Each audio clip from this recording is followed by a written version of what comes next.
Yes, please. Good evening, everyone. So, today is our first lecture regarding the microeconomics. And micro economics में सबसे पहले मैं आप लोगों के साथ आज एक बेसिक इंट्रोडक्शन कवर अप करूंगा। नॉर्मली आप लोगों ने मेरे साथ स्टैटिस्टिक्स के एक दो टॉपिक डील किए होंगे, जिनमें से number 1 introduction, number 2 is collection of data को लेकर हम लोगों ने टॉपिक कवर अप किया। बट सर, यहाँ पे माइक्रो के नेक्स्ट टॉपिक मेरे साथ कवर अप करने के लिए आपको पहले द बेसिक थिंग्स क्या करनी होंगी, कवर अप करनी होंगी। जो टॉपिक ऑलरेडी मैं प्रीवियस स्टूडेंट्स के साथ एक बार कवर कर चुका था, क्लियर, आप लोगों के लिए दोबारा एक बार बैकअप, सो दैट कि मैंने अभी नोट्स वो प्रिंट आउट कर लिए। दैट मीन्स द नोट्स जो आप लोग स्क्रीन पे देख रहे हैं, ये वही नोट्स हैं जो मैंने किसी टाइम पहले स्टार्टिंग में क्या किए थे, डिक्टेट किए थे। क्लियर।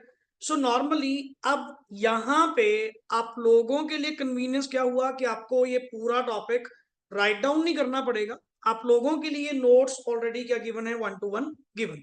क्लियर।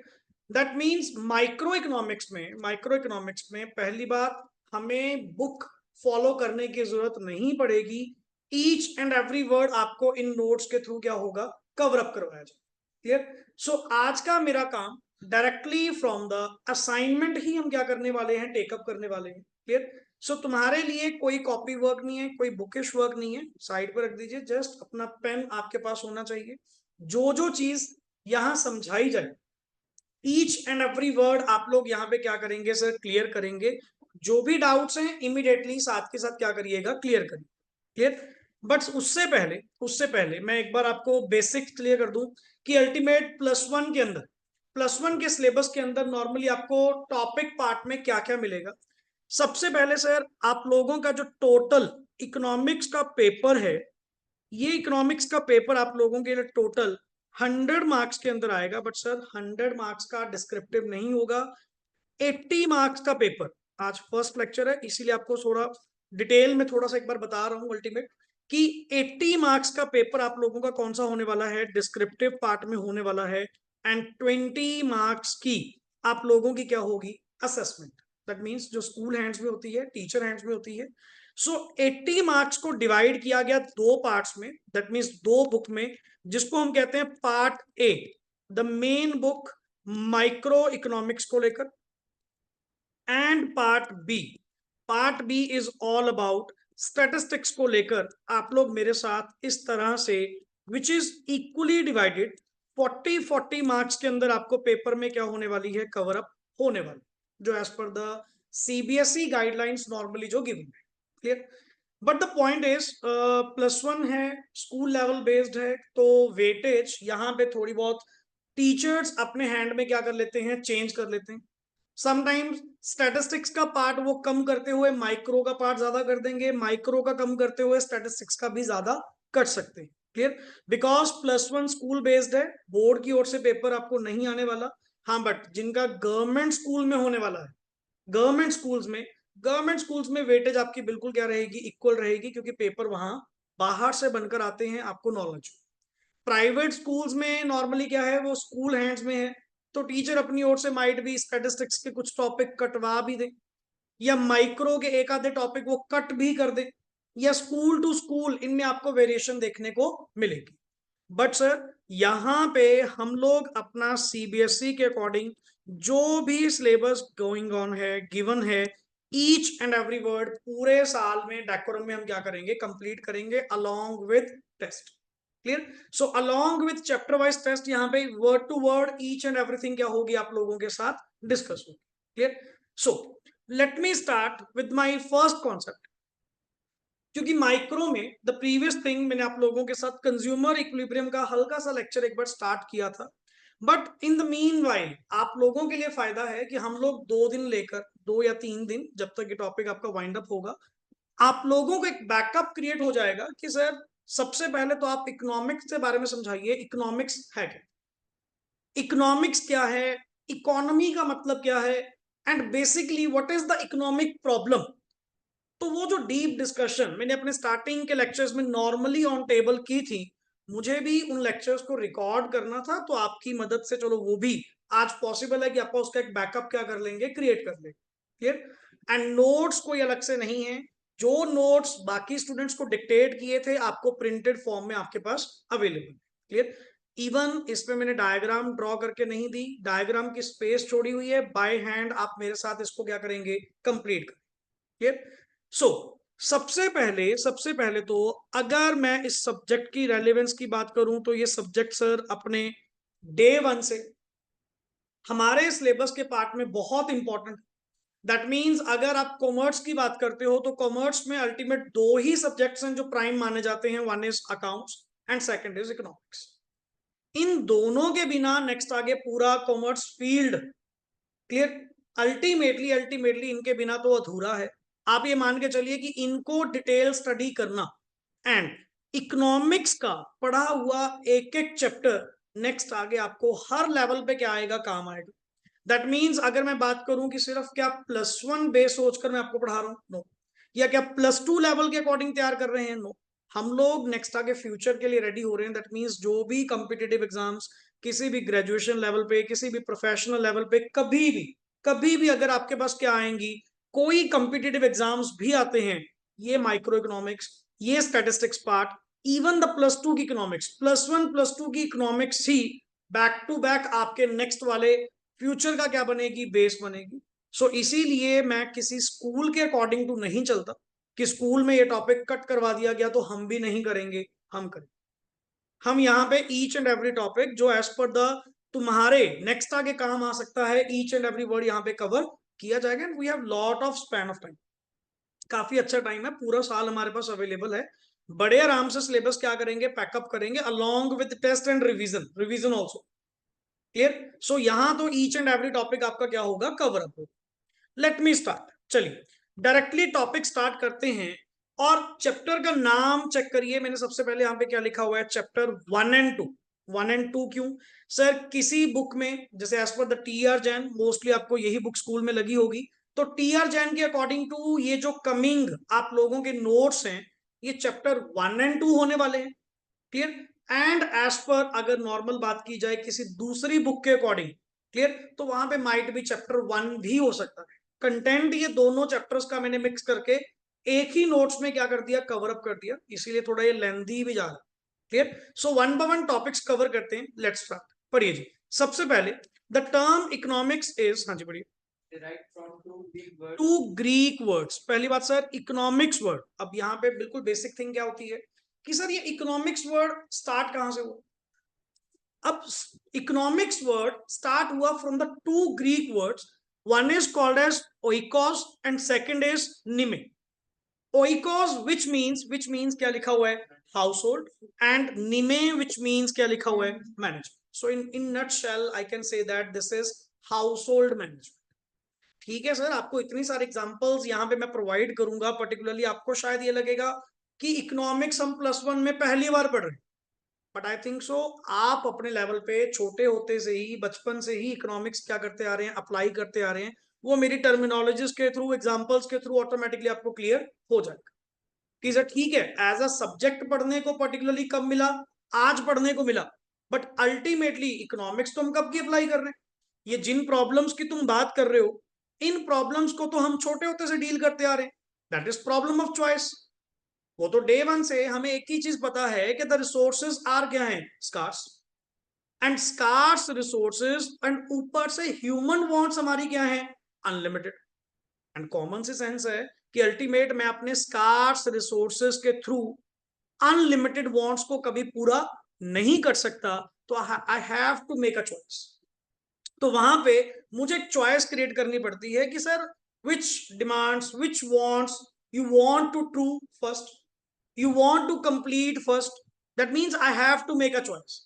अब इतनी सी छोटी सी एग्जांपल, आप अपने घर की भी एग्जांपल लेकर चले, तो इकोनॉमिक्स की एग्जांपल को जरूरी नहीं कि मैक्रो लेवल पे, इकोनॉमी लेवल पे ही आपको मिलेंगी। आपको अपने सराउंडिंग्स, अपने आसपास ऐसी बहुत सारी एग्जांपल्स मिलेंगी जो आपके इकोनॉमिक्स के कॉन्सेप्ट्स के साथ क्या करती हैं, रिप्लाई करती हैं।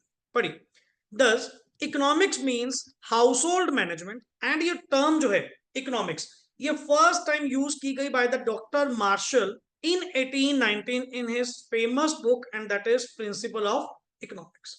मतलब डॉक्टर मार्शल में, और वैसे भी सर हमारे फादर ऑफ जो इकोनॉमिक्स हैं, वो mainly sir Marshall, Robinson, Adam Smith, यही मेन अपने आप में क्या माने जाते हैं, इकोनॉमिस्ट माने जाते हैं, जिनकी दी गई थियोरीज नेक्स्ट आगे क्या की गई हैं, अप्लाई की।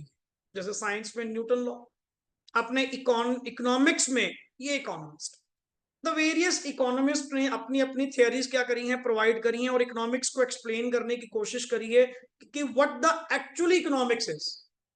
पढ़ी, Adam Smith is known as the father of, क्या लिखा हुआ है सर, मॉडर्न इकोनॉमिक्स। तो बेसिकली आज की डेट में जो जिन इकोनॉमिक्स के साथ आप डील कर रहे हैं, दैट इज मॉडर्न इकोनॉमिक्स। हम ट्रेडिशनल अप्रोच के अकॉर्डिंग टू नहीं चलते, हम लोग किसके अकॉर्डिंग चलते हैं, मॉडर्नाइज अप्रोच के अकॉर्डिंग, न्यू सॉल्यूशंस के अकॉर्डिंग, प्रॉब्लम्स को एक इजी वे में फाइंड आउट करने की कोशिश। क्लियर? सो नॉर्मली हम लोग अपने ट्रेडिशनल वे में नहीं जाने वाले, हम लोग मॉडर्न इकोनॉमिक्स के अंदर ही क्या करेंगे, डील करेंगे। तो नॉर्मली सबसे पहला पॉइंट कहते हैं सर इकोनॉमिक्स तो बाद में, सबसे पहले आपको ये समझना होगा ये इकोनॉमी क्या है। अब जैसे हम कहीं पर ना कॉमन वर्ड में बोलते हैं कि आजकल ये देख इकोनॉमी में क्या चल रहा है, what do you mean by economy? Economy actually है क्या? इकोनॉमी मीन्स, पढ़िए, इट इज अ क्या लिखा हुआ है, सिस्टम, सिस्टम और द अरेंजमेंट और the organization, whatever you want to say, it is a system which provides people with the, क्या लिखा हुआ है, means to work।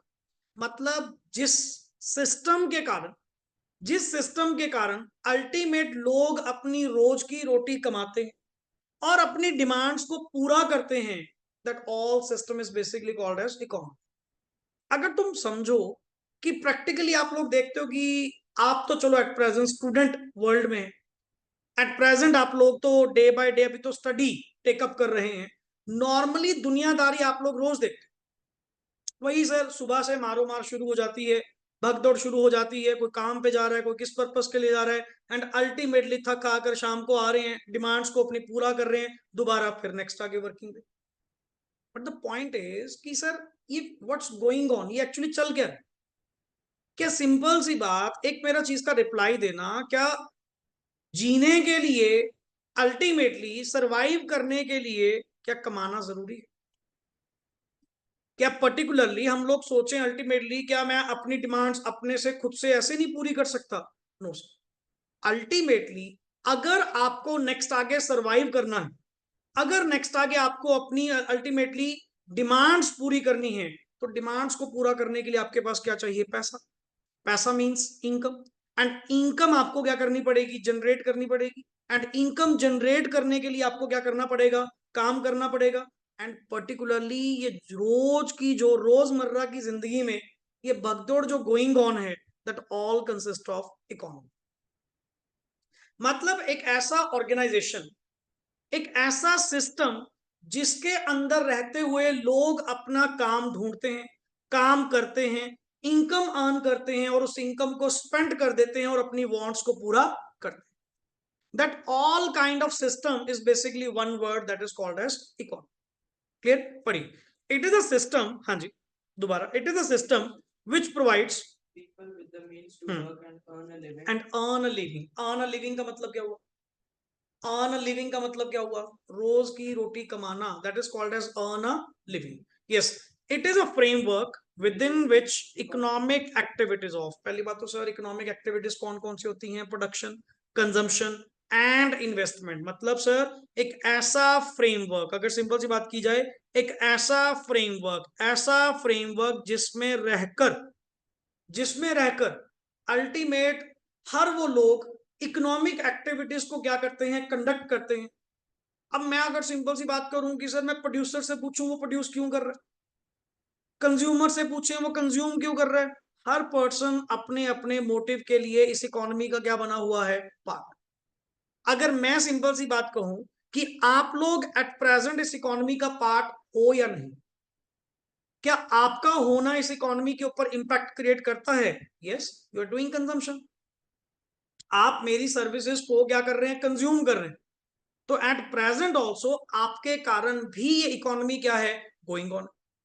आप डेली लाइफ में जहां जहां भी पैसा खर्च कर रहे हो,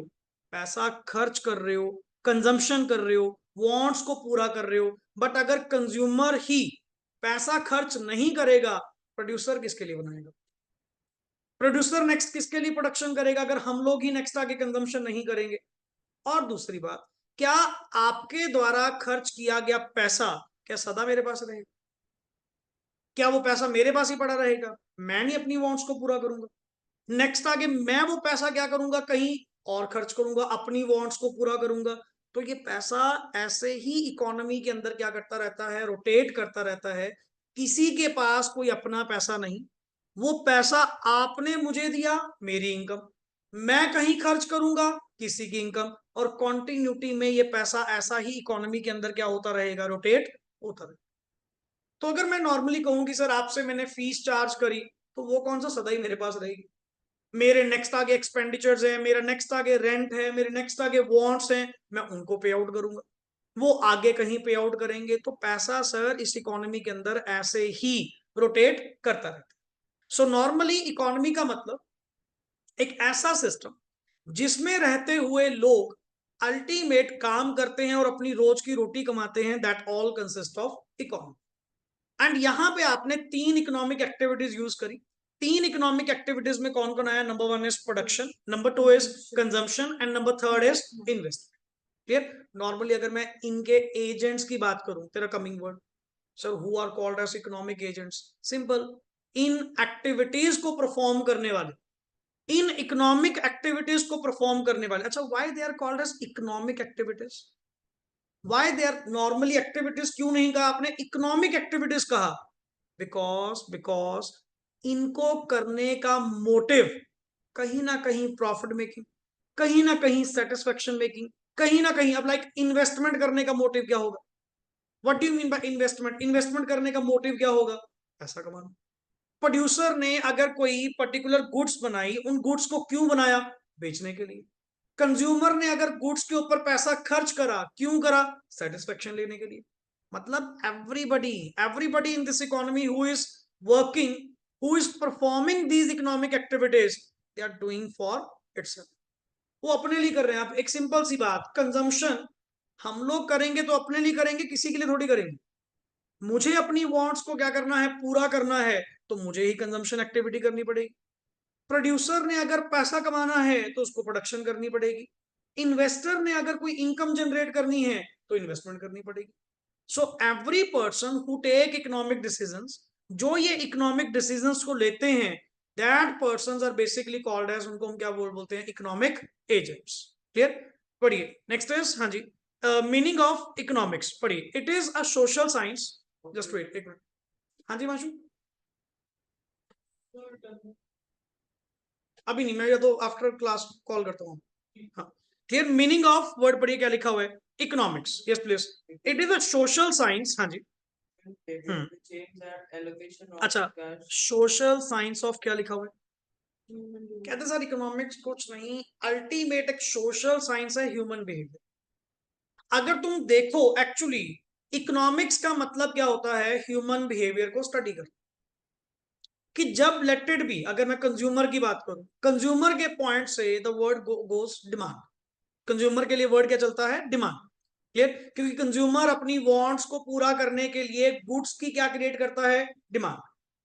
अब पर्टिकुलरली अगर तुम ध्यान से देखो कि सर ये इकोनॉमिक्स जस्ट अपने आप में क्या है, एक सोशल साइंस है human behaviour, like human behaviour को स्टडी कर, कि जब भी प्राइस इंक्रीज होता है, कंज्यूमर अपनी डिमांड क्या कर लेता है, कम। एंड जैसे ही प्राइस कम होता है, कंज्यूमर अपनी डिमांड क्या कर लेता है, इंक्रीज। एंड अगर वही प्रोड्यूसर के पॉइंट से बात करें, प्रोड्यूसर के अकॉर्डिंग टू जब प्राइस इंक्रीज होता है, वो अपनी सप्लाई बढ़ा देता है, एंड जब अल्टीमेट प्राइस कम होता है, वो सप्लाई कम कर देता है। तो कहते हैं सर इकोनॉमिक्स और कुछ नहीं, ऐसे ही इकोनॉमिक एजेंट्स, पहली बात, who are called as economic agents, जो लोग ये एक्टिविटीज को परफॉर्म करते हैं। कौन सी activities? Economic activities. Why they are called as economic activities? Because they are done with the motive of income, with the motive of profit, that is why it is called as economic activities. Clear? तो ultimately इन economic activities को करने वाले individuals, इन economic activities को करने वाले agents are basically called as economic agents. पढ़िए, so it is a social science of human behaviour, हाँ जी। Which aims at allocation of scarce resources in such a way that consumers अच्छा, which aims at, इस human behaviour में हमने note क्या करना है, एलोकेशन, एलोकेशन ऑफ, वर्ड क्या लिखा हुआ है, स्कार्स, स्कार्स का मतलब क्या होता है, लिमिटेड। सर जिसमें एक ह्यूमन, हमें जो बिहेवियर स्टडी करने को मिला, हमें ये देखने को मिलता है जिसमें एक ह्यूमन बीइंग, एक पर्सन कैसे अपने स्कार्स रिसोर्सेस की क्या करता है, एलोकेशन करता है, इन सच अ way that, in such a way that, अगर वो कंज्यूमर है, अगर वो कंज्यूमर है, वो अपना पैसा ऐसे खर्च करेगा कि उससे मैक्सिमम वो क्या ले सके, सेटिस्फेक्शन ले सके। अगर वो ह्यूमन कौन है, प्रोड्यूसर है, वो इस वे से प्रोडक्शन करेगा कि वो अपने प्रॉफिट्स क्या कर सके, मैक्सिमाइज कर सके। और अगर वो ह्यूमन कोई गवर्नमेंट है, गवर्नमेंट का जस्ट मोटिव एक होता है पैसा कमाना, गवर्नमेंट का मोटिव नहीं है, गवर्नमेंट का मोटिव ऑलवेज क्या होता है, सोशल वेल्थ। तो normally it is a social science of human behaviour, हाँ जी, which aims at allocation of scarce resources in such a way that consumers can क्या लिखा हुआ है, maximize their satisfaction, producers can maximize their profit and society can maximize क्या लिखा हुआ है, social। अब everybody in this economy sir, everybody in this economy, जो कुछ भी वो परफॉर्म कर रहे हैं इस इकोनॉमी के अंदर, वो नेचुरली वो अपने सेल्फ ड्रिवन, सेल्फ मोड के लिए कर रहे हैं। अगर कंज्यूमर है तो उसको यूटिलिटी चाहिए, सेटिस्फेक्शन चाहिए, अगर प्रोड्यूसर है उसको प्रॉफिट चाहिए, गवर्नमेंट है उसको टैक्स चाहिए और सब्सिडीज बांटनी है, दैट इज सोशल वेलफेयर करना। हर पर्सन इस इकोनॉमी के अंदर फ्री मोटिव के लिए नहीं बैठा, तभी मैंने वर्ड क्या बोला, इकोनॉमिक मोटिव। हर पर्सन का कोई ना कोई मोटिव इस इकोनॉमी के अंदर है, तभी ये इकोनॉमी क्या है, गोइंग। अब अल्टीमेट आप कहते नहीं सर कई बार कि इकोनॉमी में स्लंप आ गया, इकोनॉमी काफी अच्छी वर्कआउट कर रही है, तो मतलब इस इकोनॉमी के अंदर जब भी चेंजेस आती हैं, चेंजेस आने का मतलब इकोनॉमिक एक्टिविटीज का बढ़ना या कम।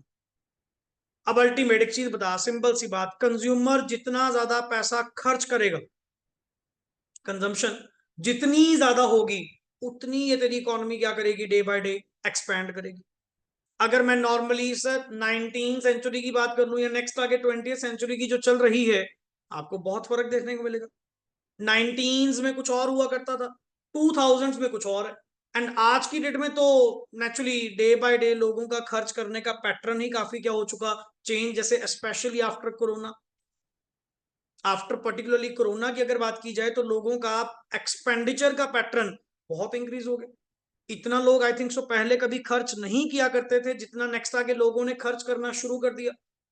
वाई, अगला कहता सर क्या पता जी कल को डेथ रेट एंड ऑल कब क्या हो जाए, एंड पैसा कौन सा नॉर्मली साथ में जाएगा, तो लोगों का कंजम्पशन एक्सपेंडिचर क्या हो गया, ज्यादा हो गया। नहीं, पहले लोगों के माइंड में क्या था, सेविंग सेविंग सेविंग, बचाते रहो बचाते रहो।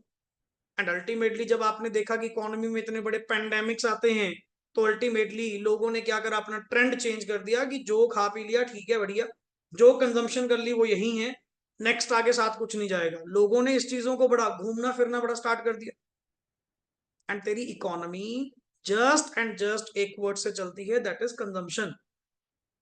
अगर अपने जैसे लोग कंजम्पशन करेंगे तभी तो नेक्स्ट आगे इकोनॉमी क्या करेगी, वर्कआउट करेगी। कंज्यूमर अगर डिमांड करेगा, प्रोड्यूसर तभी तो क्या करेगा, प्रोड्यूस करेगा। नहीं तो अदरवाइज मैं प्रोडक्शन किसके लिए कर रहा हूं, आपने तो कंजम्पशन करनी बंद कर दी।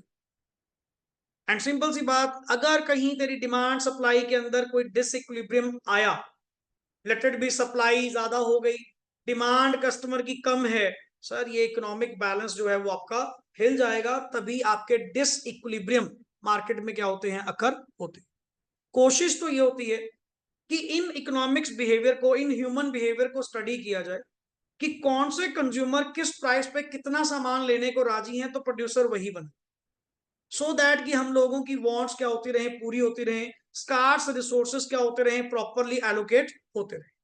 So it's basically a social science of human behaviour and nothing else, जिसमें हर पर्सन इस इकोनॉमी के अंदर अपना अपना रोल प्ले कर रहा है।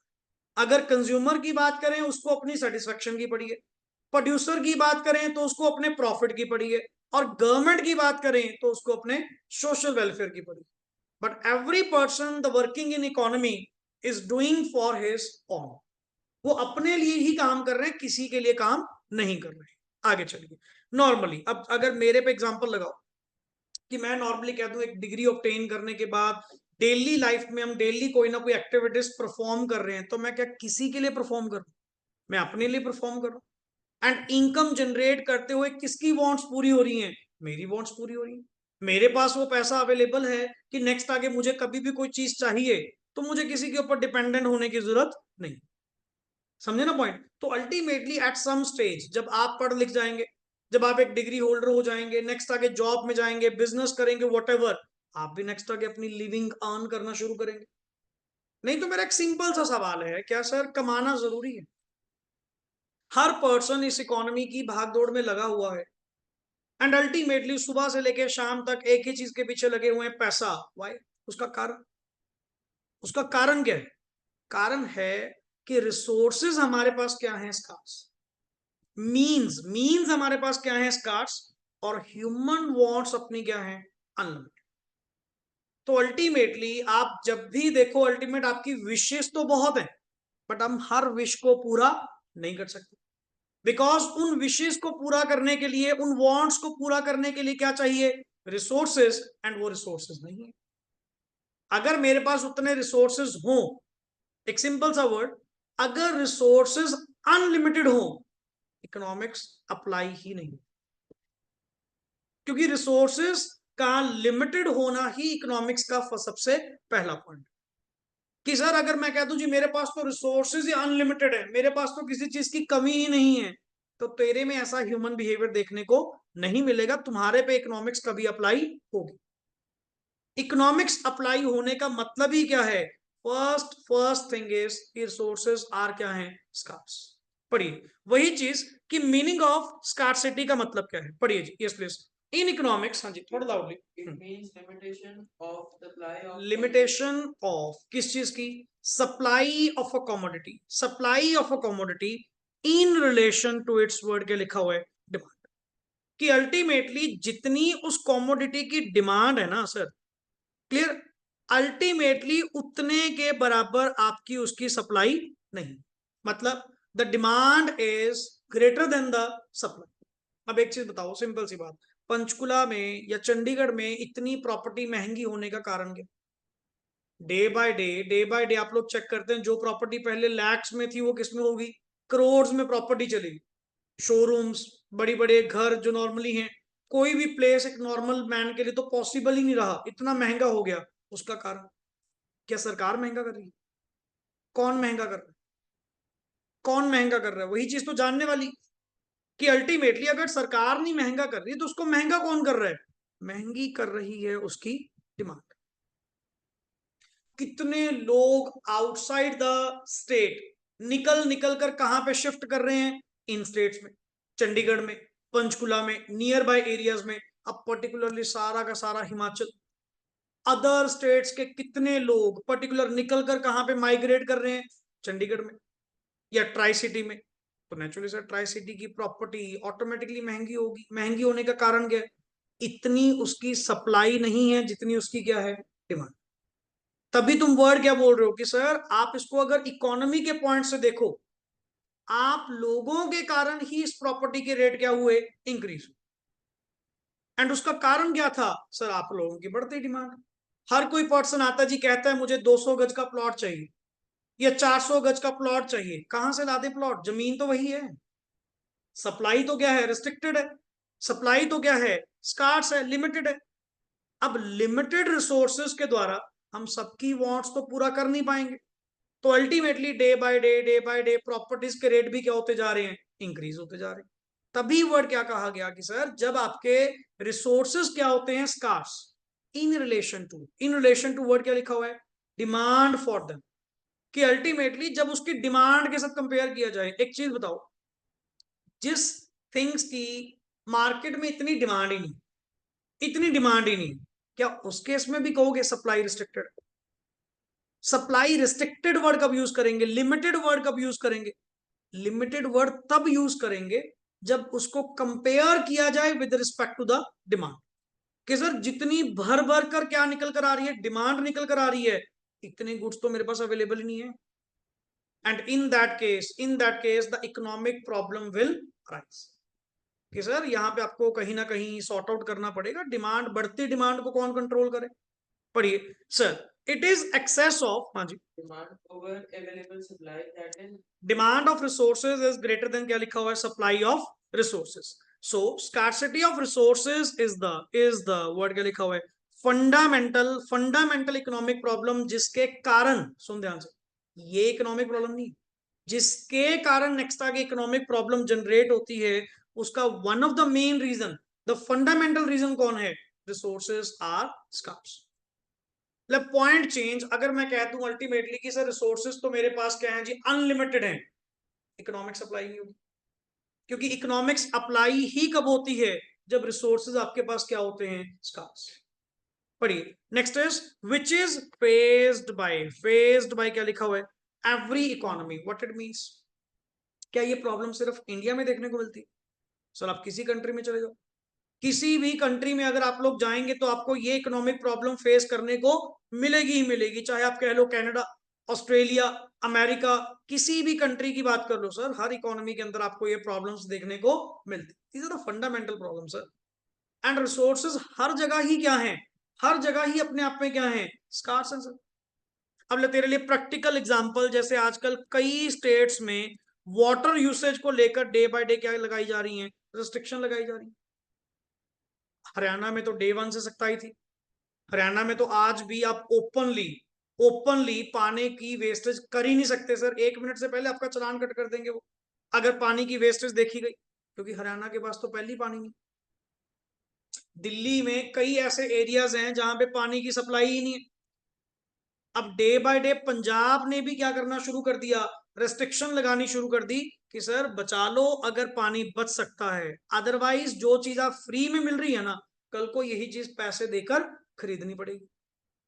अब अल्टीमेटली सर क्या पता आप एक फ्री की गुड, नेचर गुड को भी आप किस में कन्वर्ट कर दो, एक इकोनॉमिक गुड में. हुआ तो पड़ा है. कई एरियाज, हिली एरियाज में चला जाओ, जहां पे पानी कई बार अवेलेबल नहीं होता, वहां पे पैसे देकर पानी आपको खरीदना पड़ता है, जबकि water is a free resource. पानी अपने आप में क्या एक फ्री रिसोर्स है, given by the nature, still you are paying for it. आपको पैसे क्यों देने पड़ रहे हैं, बिकॉज आज की डेट में वो क्या बन चुकी है, क्या बन चुकी है, एक इकोनॉमिक गुड बन चुकी है. इकोनॉमिक गुड मींस जिसको तुम पैसा देकर खरीदते हो, दैट इज इकोनॉमिक गुड. हाँ ठीक है, थोड़ी बहुत चलो एयर, ऑक्सीजन एंड ऑल ये बची हुई है, बट जितना ज्यादा पॉल्यूशन क्रिएट होता जाएगा, अल्टीमेट लोगों को अल्टीमेट ऑक्सीजन भी सर परचेज करनी पड़ेगी, सांस लेने के लिए भी पर्टिकुलर. तभी तो डे बाय डे लोगों का ट्रेंड, इकोनॉमी का ट्रेंड क्या जा रहा है, कि डीजल कार क्या करिए, बंद करिए, पेट्रोल को भी धीरे धीरे क्या करिए, कम करिए, या तो सीएनजी यूज करो या बैटरी वाली कार. अब बड़ी बड़ी कंपनीज ने मोस्टली सबने क्या करना शुरू कर दिया, बैटरी वाली कार बनानी शुरू कर दी, कि आने वाला फ्यूचर किसका होगा सर, इसी चीज का होगा. अल्टीमेटली पेट्रोल डीजल के ऊपर तो ये बहुत रिस्ट्रिक्शन लगाते हैं डे बाय डे. पहले कितना चक्कर पड़ा था कि अल्टीमेट डीजल कार की वैलिडिटी कितनी होगी, सिर्फ 10 साल. 10 साल के बाद वो गाड़ी आप यूज नहीं कर सकते, बिकॉज वो बहुत ज्यादा पोल्यूशन क्या करेगी, क्रिएट करेगी. तो ये इकोनॉमी पॉइंट से ये सारी थिंग्स सोचनी पड़ती. क्लियर, चलिए. So normally yes, meaning of, what do you mean by meaning of economic problem, पढ़िए.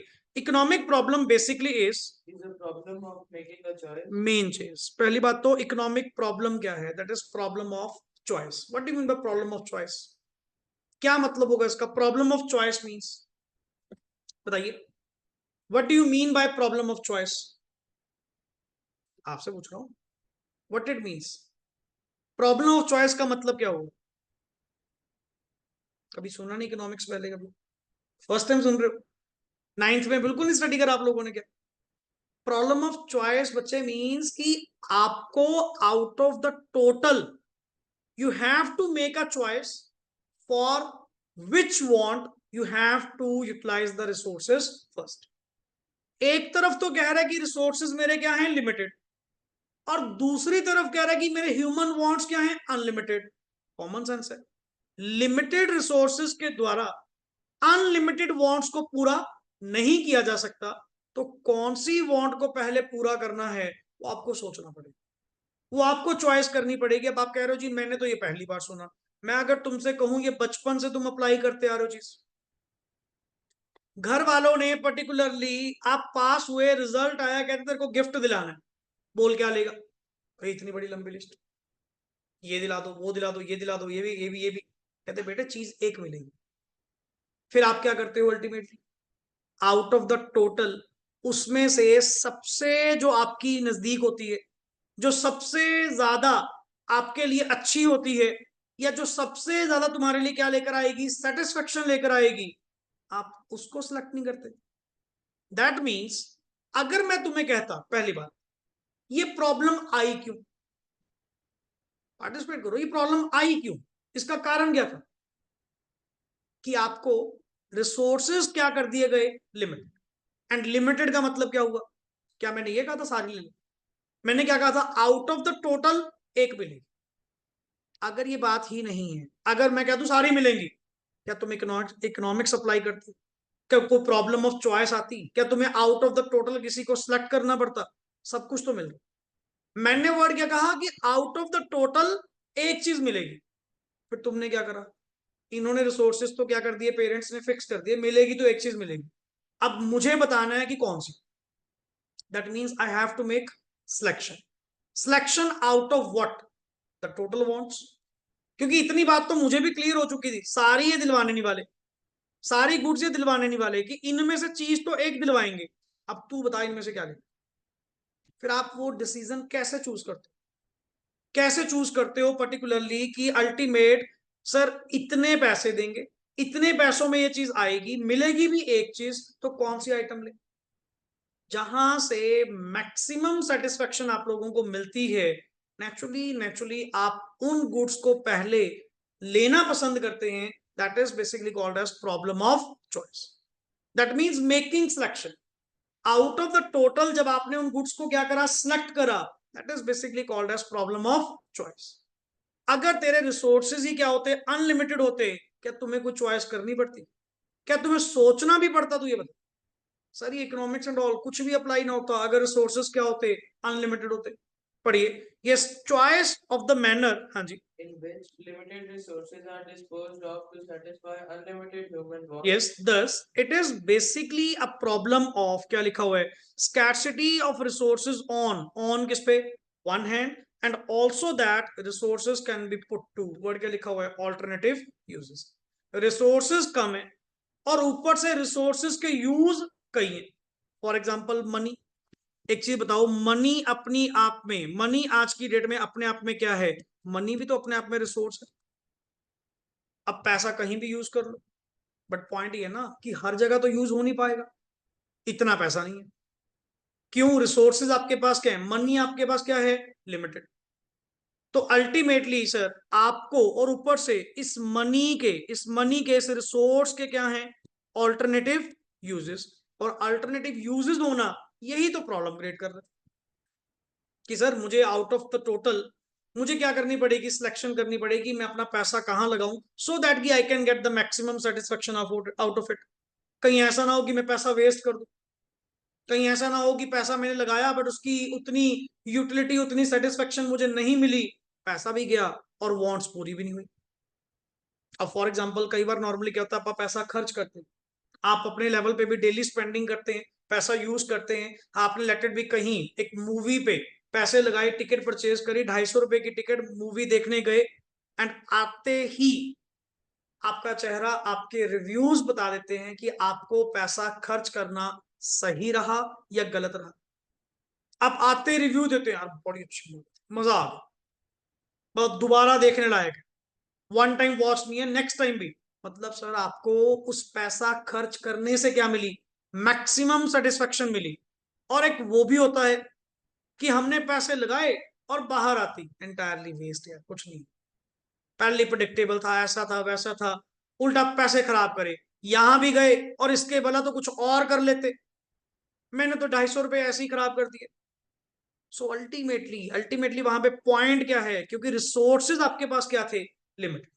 एंड रिसोर्सेज के, आपने आते ही लाइन क्या बोली, कि मैं यही, इससे भला तो पैसा मैं वहां लगा देता, यहां लगा देता, ये कर लेता, वो कर लेता। मतलब तुझे रिसोर्सेज के क्या दिख रहे थे, ऑल्टरनेटिव यूजेस। बट तूने आउट ऑफ द टोटल किसी एक को क्या करा, सिलेक्ट करा, जिससे तुझे मैक्सिमम क्या मिल सकती थी, सेटिस्फेक्शन। वो तो स्पेंड करने के बाद ही पता लगेगा कि सेटिस्फेक्शन मिलती है या नहीं मिलती। पढ़िए आगे, यस प्लीज, हाँ जी। So next is therefore an individual has to make a choice, हाँ जी, as to which one should be satisfied first with the limited resources in order to get, word क्या लिखा हुआ है, मैक्सिमम सेटिस्फेक्शन। क्लियर? सो इसको side पे लिखे, यहाँ पे हिंदी में, मैं अपनी लैंग्वेज में लिखवा रहा हूं। सो इंडिविजुअल को डिसाइड करना है, सो इंडिविजुअल को डिसाइड करना है कि लिमिटेड रिसोर्सेज से, सो इंडिविजुअल को डिसाइड करना है कि लिमिटेड रिसोर्सेज से कौन सी वांट पहले पूरी की जाए, कौन सी वांट पहले पूरी की जाए, कौन सी वांट पहले पूरी की जाए, that is he has to make a choice, that is he has to make a choice, that is वो लिखते हैं ना IE, that is he has to make a choice, full stop. This is called problem of choice, this is called problem of choice, और इसी को हम basically word क्या use करते हैं, problem of choice. This is called problem of choice. And sir the whole thing, मुझे just एक page का क्रक्स निकाल के देना, अल्टीमेटली ये आपके केस में प्रॉब्लम ऑफ चॉइस अराइज क्यों हुई, कारण क्या था, कारण क्या था, लिमिटेड रिसोर्सेज, एंड रिसोर्सेज के क्या होना, रिसोर्सेज के क्या होना, ऑल्टरनेटिव यूजेस। एक चीज बताओ, अब अल्टीमेट चलो, तुम्हारी तो ह्यूमन वांट्स क्या है, अनलिमिटेड, ह्यूमन वांट्स क्या है, अनलिमिटेड, अनलिमिटेड वांट्स तो पूरा हो नहीं पाएंगे, ये तो वेरी क्लियर है कि रिसोर्सेज आपके क्या है, लिमिटेड है। You have to think first कि सर पैसा, मैन, मशीन, मटेरियल, मनी, जो भी आप लोग यूज करते हैं, जो भी आपके रिसोर्सेज हैं, आपको सोचना पड़ेगा कहां पे लगा। अब अल्टीमेटली ये डिसीजन आप हर अपनी फेज ऑफ लाइफ में कितनी बार अप्लाई कर चुके होंगे, वो बात अलग है, पढ़ने को आज पढ़ने को मिल, ये हर चीज लेटेड भी अपन ने कहा जी टूर पे जाना, अब टूर पे जाना, ये डिसाइड हो गया कहां जाना है, कितने पैसे का बजट है, कहीं ऐसा ना हो पैसा वेस्ट हो जाए। इकोनॉमिक्स डे वन से हम लोग अपनी लाइफ रूटीन में क्या करते हैं, अप्लाई करते हैं, डेली लाइफ में अप्लाई करते हैं, इवन रोज अप्लाई करते हैं। जोमेटो स्विगी, आप लोग ऑर्डर प्लेस करते होंगे, जोमेटो स्विगी अगर यूज करते होंगे, इन दैट केस आप वहां पे क्या करते हैं, एवरीथिंग चेक करते हैं, क्योंकि मैं हूं कंज्यूमर, मुझे अल्टीमेट क्या चाहिए, best to best reasonable price पे बढ़िया से बढ़िया चीज, जिससे मुझे क्या मिले, मैक्सिमम सेटिस्फेक्शन मिले। कहीं ऐसा ना हो, अब कई बार हम अपने कार्ट में ऑर्डर ऐड करके डिलीट करते हैं, ऑर्डर ऐड करके डिलीट करते हैं कि उधर कितने का पड़ेगा, इधर कितने का पड़ेगा, ये क्या चीज है, इस पे कूपन कूपन कितना लगेगा, उस पे कैशबैक है या नहीं है, सारे एनालिसिस करने के बाद कई बार तो अल्टीमेटली मतलब ऑर्डर करने में ही आप 15 से 20 मिनट तो ऊपर लगा देते हैं पूरा एनालिसिस करने में। इकोनॉमिक्स तो तुम भी अप्लाई कर रहे हो, क्यों?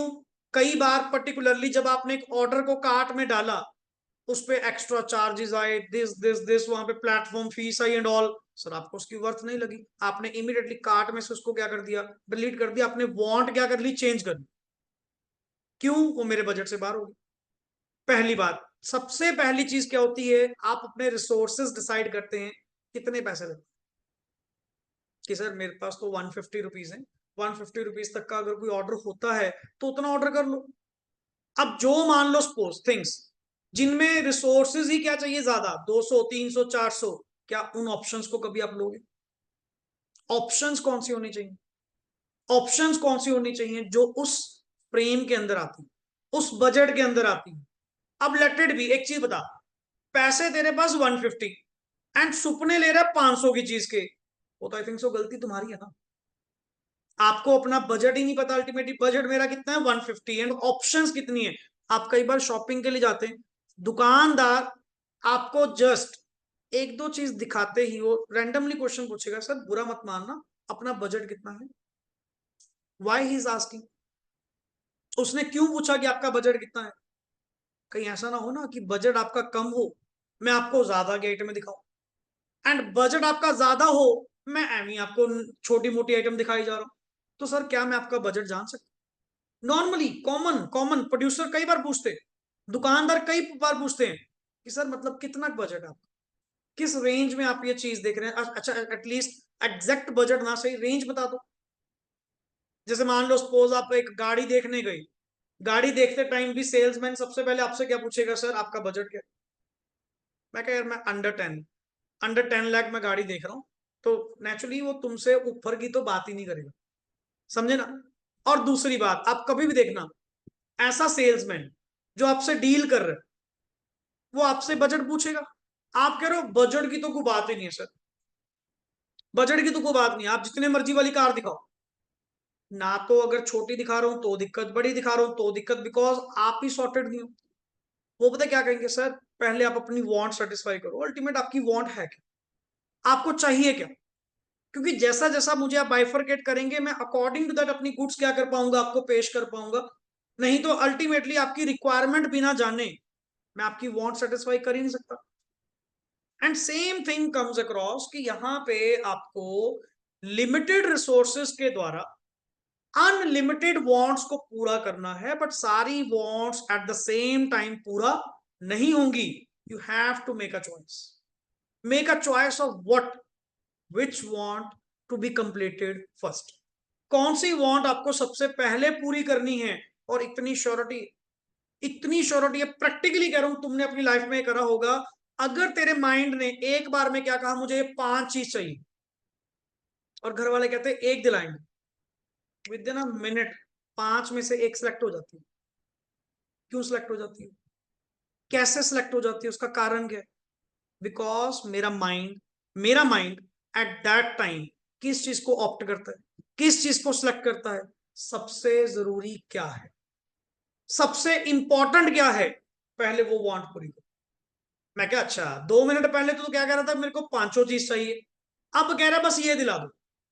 ये कैसे सिलेक्ट हो गया? क्योंकि तेरे लिए सबसे जरूरी एट दैट टाइम क्या था, वो था। समझे ना पॉइंट? तो this is the case, this is called as problem of choice, कि मुझे out of the total alternative uses में से, वेरियस ऑल्टरनेटिव यूजेस में से कोई एक क्या करना पड़ेगा, सिलेक्ट करना पड़ेगा। And this is basically called as economic decision, कि डिसीजन लेना। एंड आई थिंक सो अगर ये डिसीजन आपका गलत हुआ तो आप लॉस में जाएंगे, अगर ये डिसीजन तेरा सही रहा तो एक अच्छे प्रॉफिट में भी जाएंगे। कंज्यूमर की बात करें तो अगर ये डिसीजन सही रहा तो आपको मैक्सिमम सेटिस्फेक्शन मिलेगी, नहीं तो एंटायरली मनी क्या होगी, वेस्ट होगी। सो तभी कहा था कि इस इकोनॉमिक्स में अल्टीमेटली आप और कुछ नहीं, ह्यूमन बिहेवियर को ही क्या करेंगे, स्टडी करेंगे। चलिए नेक्स्ट इज, अब आइए आगे वर्ड पे आइए। यस, कॉजेस क्या है, ये जो तुमने इकोनॉमिक प्रॉब्लम कही, what is economic problem is problem of choice. That means the individual has to make a choice. Individual को अपने टोटल यूजेस में से, ऑल्टरनेटिव यूजेस में से अपने आप को डिफाइन करना होगा, अपने आप को क्लियर करना होगा, विच वन, क्योंकि सारी तो अपने आप में पॉसिबल नहीं। तो मैंने वही पूछा, मैं कहा जी मुझे कॉजेस बता दो कि इस इकोनॉमिक प्रॉब्लम के, प्रॉब्लम ऑफ चॉइस के कॉजेस क्या हैं। मैं कहा पहला तो पढ़ चुके, पढ़िए वर्ड क्या लिखा हुआ है, स्कैर्सिटी ऑफ रिसोर्सेस। पहला कारण तो ये पड़ा, सर अगर रिसोर्सेज आपके स्कार्स ना होते, लिमिटेड ना होते, क्या ये इकोनॉमिक प्रॉब्लम होती? मैं कह रहा हूं इकोनॉमिक प्रॉब्लम छोड़ो, इकोनॉमिक्स ही ना होती। आपने कभी कहा हो कि मैं पूरा संतुष्ट पर्सन हूं, मुझे किसी चीज की कमी नहीं है, कभी सुनो कोई कहता हो? मतलब ही नहीं, हो ही नहीं सकता, हो ही नहीं सकता। अल्टीमेटली अगर तुम कहते हो मुकेश अंबानी भी है, क्या मुकेश अंबानी को भी अल्टीमेटली प्रॉब्लम ऑफ चॉइस नहीं होती होगी? होती होगी। हर चीज में हर कोई पर्सन पूरा नहीं है, और resources always always in every economy. अब बिल गेट्स की बात कर लो तो उसके लिए प्रॉब्लम होगी, तुम बड़े से बड़ा पर्सन, छोटे से छोटा पर्सन कह लो, इकोनॉमिक्स हर पर्सन की लाइफ में क्या होती है, अप्लाई होती है। पहला, सर अवेलेबिलिटी ऑफ रिसोर्सेज, हाँ जी पढ़िए, Availability of हाँ resources is limited in relation to underline जैसे कर रखा है ऑलरेडी, इसको इंपॉर्टेंट मार्क कर लेना, ये लाइन लिखनी अपने आप में सबसे जरूरी। इन रिलेशन टू क्या लिखा हुआ है, नीड फॉर, कि सर अगर उसको कंपेयर किया जाए उसकी नीड के मामले में, तो मैं कह रहा हूं कि रिसोर्सेज आपके क्या होते हैं, लिमिटेड। अदरवाइज जिन गुड्स की डिमांड ही नहीं, जिन थिंग्स की डिमांड ही नहीं है, सप्लाई तो पड़ी है, आप कह रहे हो सप्लाई क्या होती है, लिमिटेड होती है। रिसोर्सेज क्या है, स्कार्स हैं, जो पड़े हैं वो तो कोई ले नहीं रहा। आप ठीक है ना, मैं किसकी बात कर रहा हूं, मैं हर केस में नहीं बात कर रहा हूं, मैं उन रिसोर्सेज की बात कर रहा हूं इन रिलेशन टू वर्ड क्या लिखा हुआ है, नीड फॉर, कि जब उनको कंपेयर किया जाए, उनकी डिमांड एंड सप्लाई कंपेयर की जाए, डिमांड का ज्यादा होना, सप्लाई का कम होना, that is called as resources are scarce, resources are limited in relation to need for them.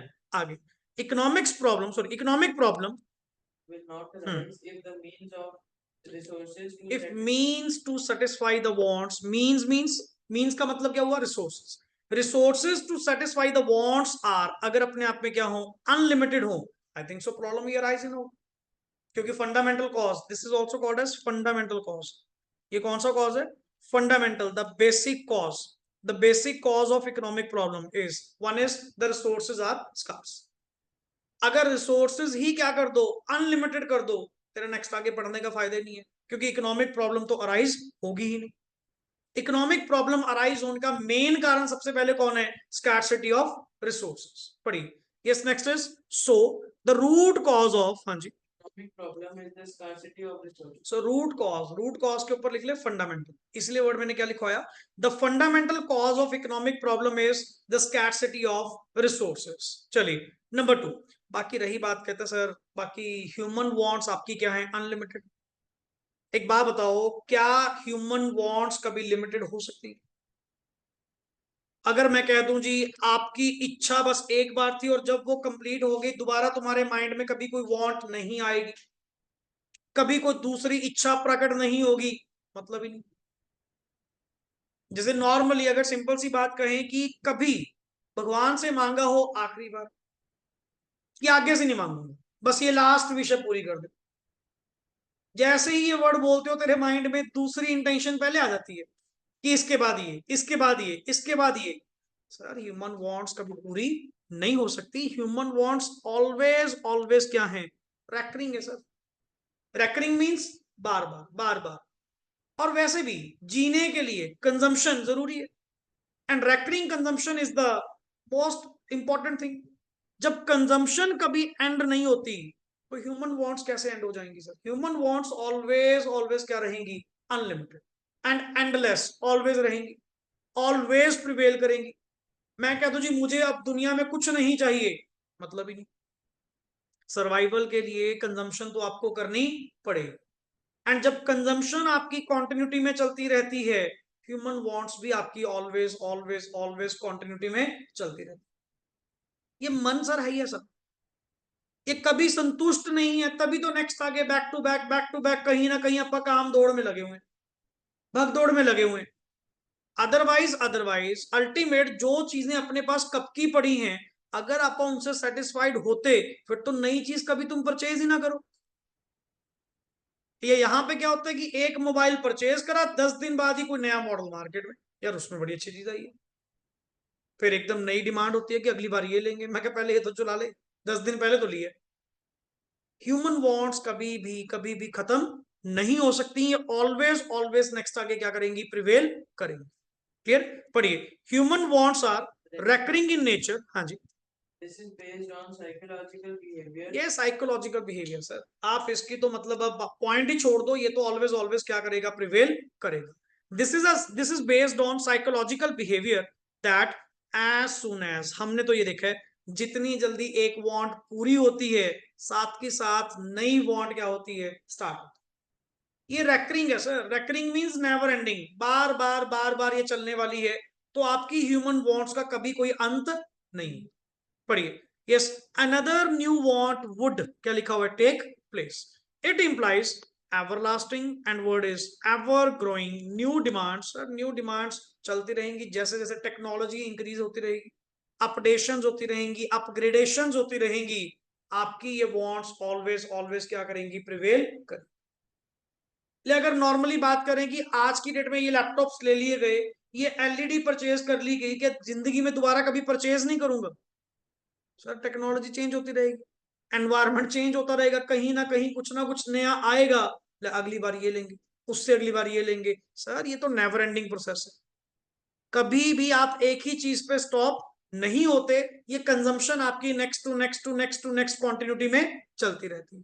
Clear, पढ़िए। एंड तीसरा तीसरा मेन कारण क्या है, resources can be put to word क्या लिखा हुआ है, now what do you mean by alternative uses, एक ही रिसोर्स का अगर एक ही यूज होता, जेन्युइन पॉइंट बता, एक ही रिसोर्स का अगर एक ही यूज होता, क्या तुम्हें कोई चॉइस करनी पड़ती? अगर वो रिसोर्स काम ही एक चीज के आएगा, क्या वहां पे तुम्हें चॉइस करनी पड़ेगी? कोई चॉइस नहीं करनी पड़ेगी, जब पता तो है कि उसका काम ही एक है, उसकी यूसेज ही एक है। सर यूसेज डिफरेंट होना, ऑल्टरनेटिव होना, अलग अलग होना तुम्हारे लिए प्रॉब्लम ऑफ चॉइस को लेकर आएगा कि मुझे आउट ऑफ द टोटल किसी एक को, किसी दो को क्या करना पड़ेगा, चूज करना पड़ेगा। क्लियर, पढ़िए। मीन्स हैव, हाँ जी, Alternative uses. Choice is to be made between the different uses, when we opt for one want we have to forego the, क्या लिखा हुआ है, other. That means अगर आपने किसी एक को चूज करा तो आपको बाकी छोड़नी पड़ेंगी। क्यों छोड़नी पड़ेंगी? क्यों छोड़नी पड़ेंगी? कि अल्टीमेटली रिसोर्सेज तो आपके पास क्या है सर, लिमिटेड। सारे रिसोर्सेज आप अल्टीमेटली पूरी वांट्स को कंप्लीट करने के लिए नहीं लगा सकते। सर वांट तो आपकी एक ही पूरा हो पाएगी जो आपने क्या करी होगी, सिलेक्ट करी होगी। हाँ, एक तरफ अगर सिलेक्ट करोगे तो दूसरी तरफ आपको क्या करना पड़ेगा, फॉरगो करना पड़ेगा। फॉरगो का मतलब हुआ छोड़ना पड़ेगा। Next is therefore a choice has to be made, हाँ जी, as to how should limited resources be spent in order to attain maximum satisfaction. That is choose wisely. अब ये डिसीजन आपके ऊपर डिपेंड करता है सर, आपको चूज करना पड़ेगा। अब लाइक अगर मैं कहूं जी प्रोड्यूसर के लिए भी ये पॉइंट एप्लीकेबल होता होगा, यस। अब प्रोड्यूसर के लिए सबसे बड़ा सवाल क्या आता है, व्हाट टू प्रोड्यूस, क्या बनाए out of the total variety of goods, कौन सी गुड्स बनाए? कहीं ऐसा ना हो कि मैं गुड्स ऐसी जगह खराब कर दूं जिसमें से कोई प्रॉफिट ना निकल पाए। तो मैं तो यही चाहूंगा कि गुड्स वहां पे खर्च की जाए, वहां पे रिसोर्सेज लगाए जाएं, उस थिंग्स की प्रोडक्शन की जाए जो मेरे लिए क्या लेकर आए, प्रॉफिटेबिलिटी लेकर आए। और कंज्यूमर की अगर बात करूं, कंज्यूमर भी तो यही चाहता है। कंज्यूमर क्या चाहता है कि मैं अपना पैसा वेस्ट थोड़ी करने आया हूं, मैं अपने पैसों को एक ऐसी जगह पे इन्वेस्ट करूंगा, ऐसी जगह पे एक्सपेंड करूंगा जहां से मुझे क्या आएगा, नेक्स्ट आगे मैक्सिमम सेटिस्फेक्शन आएगा। हर पर्सन अपने अपने पॉइंट से लगा हुआ है। आगे चलिए। सो ये आपको चूज करना है वाइजली, सोच समझ कर चूज करना है, क्योंकि one thing is very clear, एक तरफ गेन करोगे तो दूसरी तरफ क्या करना पड़ेगा, सेक्रीफाइस करना पड़ेगा। हर वांट आपकी पूरी नहीं हो सकती। नेक्स्ट इज और वांट्स डिफर इन क्या लिखा हुआ है, इंटेंस। बाकी कहते हैं जितनी भी तुमने ये वांट्स वगैरह बताई है ना सर, सारी वांट्स कभी भी इक्वल नहीं होती, इक्वल इन टाइम कि आज ही चाहिए सारी चाहिए, ऐसा कभी नहीं होता। ऐसा कभी नहीं होता कि आपको अगर 5 चीज चाहिए, 5 की 5 आज ही चाहिए। नहीं सर, कुछ थिंग्स पोस्टपोन हो सकती हैं। आपको अर्जेंसी के मामले में अगर ध्यान से देखा जाए, देख अगर तो रिसोर्सेज अनलिमिटेड हो फिर तो सब कुछ आज ही चाहिए, अभी चाहिए। बट जहां रिसोर्सेज क्या होते हैं, लिमिटेड होते हैं, और इस बात को आप समझते हैं, तो आप ऑटोमेटिकली सिलेक्ट कर लेते हैं कि sir out of the total ये वाली पहले लेते। मैं कहा अब कैसे सिलेक्ट हो गया, पहले तो कह रहा था 5 की 5 आइटम्स चाहिए। मैं कहा सर पहले रिसोर्सेज क्या थे, अनलिमिटेड थे ना। अब जब आपने कहा रिसोर्सेज क्या है, लिमिटेड, मेरी वांट्स क्या है, अनलिमिटेड, वो तो पॉसिबल नहीं है, वो तो पॉसिबल नहीं है। और ऊपर से मेरी कौन सा सारी वांट्स आज ही चाहिए। आप ऐसे करो, चलो आज घड़ी दिला दो, मोबाइल फिर कभी ले लेंगे। मतलब हर चीज अर्जेंसी के मामले में इतनी इंपॉर्टेंट इक्वल टाइम पे नहीं होती सर, अलग अलग टाइम पे अलग अलग चीज आप अपने आप एडजस्ट कर लेते हैं। पढ़िए, human wants also differ in, क्या लिखा हुआ है, urgency. That is all wants are not of, क्या लिखा हुआ है, ऐसा हो ही नहीं सकता कि तुमने 5 डिमांड करी और 5 की 5 सेम है। मतलब तुझे प्रायोरिटी वाइज भी कहूं ना, तो 1 मिनट से पहले प्रायोरिटी में फिक्स कर देगा, सबसे पहले ये डिमांड है, उसके बाद ये, उसके बाद ये, उसके बाद ये। मतलब टाइम के परस्पेक्टिव तुमने डिमांड्स क्या कर दी, अपने आप में अलग कर दी कि सभी की सभी आज ही नहीं चाहिए। सर अगर आप कहोगे रिसोर्सेज लिमिटेड है तो सबसे पहले ये कर, दैट मीन्स वो सबसे ज्यादा जरूरी है। आगे, some of our wants need immediate, word क्या लिखा हुआ है, satisfaction, while others can be क्या हो सकती हैं, पोस्टपोन। बिल्कुल सर, बड़े आराम से पॉसिबल है। Next, this is why the resources can be allocated according to the word क्या लिखा हुआ है, प्रायोरिटी ऑफ। सो आप अपने रिसोर्सेज को प्रायोरिटी ऑफ वांट्स के अकॉर्डिंग टू क्या करिए, स्पेंड करिए, यूज करिए, एंड अपनी वांट्स को क्या करिए, पूरा करिए। क्लियर? इसको साइड पे यहां पे लिख, यहां पे मेंशन कर, यहां पे मेंशन कर। इंडिविजुअल को अपने स्कार्स रिसोर्सेस, इंडिविजुअल को अपने scarce resources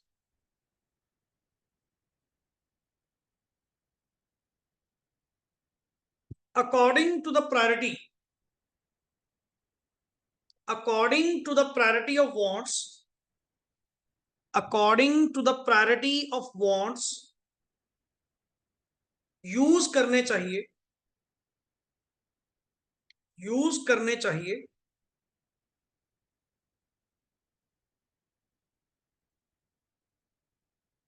that is he has to make a choice, that is he has to make a choice which want to be complete, which want to be completed first, which want to be completed first, कि कौन सी want आपको first ultimate क्या करनी है, complete करनी है। Sir ultimately आप वो आपको देखना पड़ेगा, बट इतनी बात श्योरिटी है कि हमने रीजंस जो पढ़े वो 4 रीजंस। पहली बात, what is economic problem, economic problem क्या है, प्रॉब्लम ऑफ चॉइस। क्लियर? एक तो जितना सेशन इंटरेक्टिव बनाएंगे, साथ साथ पार्टिसिपेट करेंगे, उतना बढ़िया आप लोगों को लगेगा। नॉट जस्ट ओनली सुनने से ये चीज क्लियर होती है, जितना इसको बार बार बोलकर देखेंगे, उतनी थिंग्स ये वर्ड टू वर्ड आपके फ्लो तक जाएंगी आराम से, कि सर हाँ दिस इज द मीनिंग। क्योंकि इंटरेक्टिव सेशन जो है वो सबसे बढ़िया चीज। Clear? So what is the economic problem, that is problem of choice. And ये प्रॉब्लम ऑफ चॉइस के according to what the individual has to do, individual को करना क्या पड़ेगा। सर इंडिविजुअल को out of the total wants आपको क्या करनी पड़ेगी, सिलेक्शन करनी पड़ेगी, which want to be completed first. Because कारण क्या थे, कारण थे 4।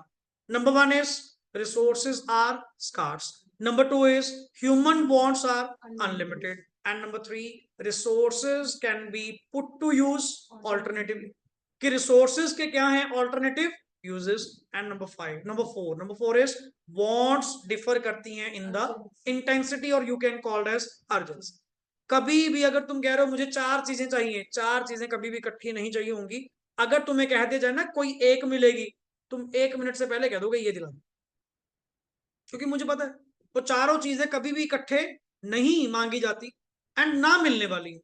तो तुम्हें इमीडिएटली क्या करा, कुछ को पोस्टपोन कर दिया और किसी एक को क्या कर लिया, सिलेक्ट कर लिया। इमीडिएटली आपने प्रॉब्लम ऑफ चॉइस को क्या कर लिया, सॉर्ट आउट। अगर यहां पे रिसोर्सेज ही क्या होते, अनलिमिटेड होते, ये कोई भी सिनारियो करने की नेक्स्ट आगे जरूरत नहीं।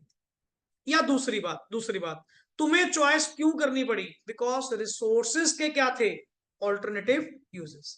क्लियर? इसको ऊपर लिख साइड पे, यहां पे, ये वहां पे चूज वाइजली वाले में, थर्ड वाले में लिख, अगर रिसोर्सेज के ऑल्टरनेटिव यूजेस नहीं है,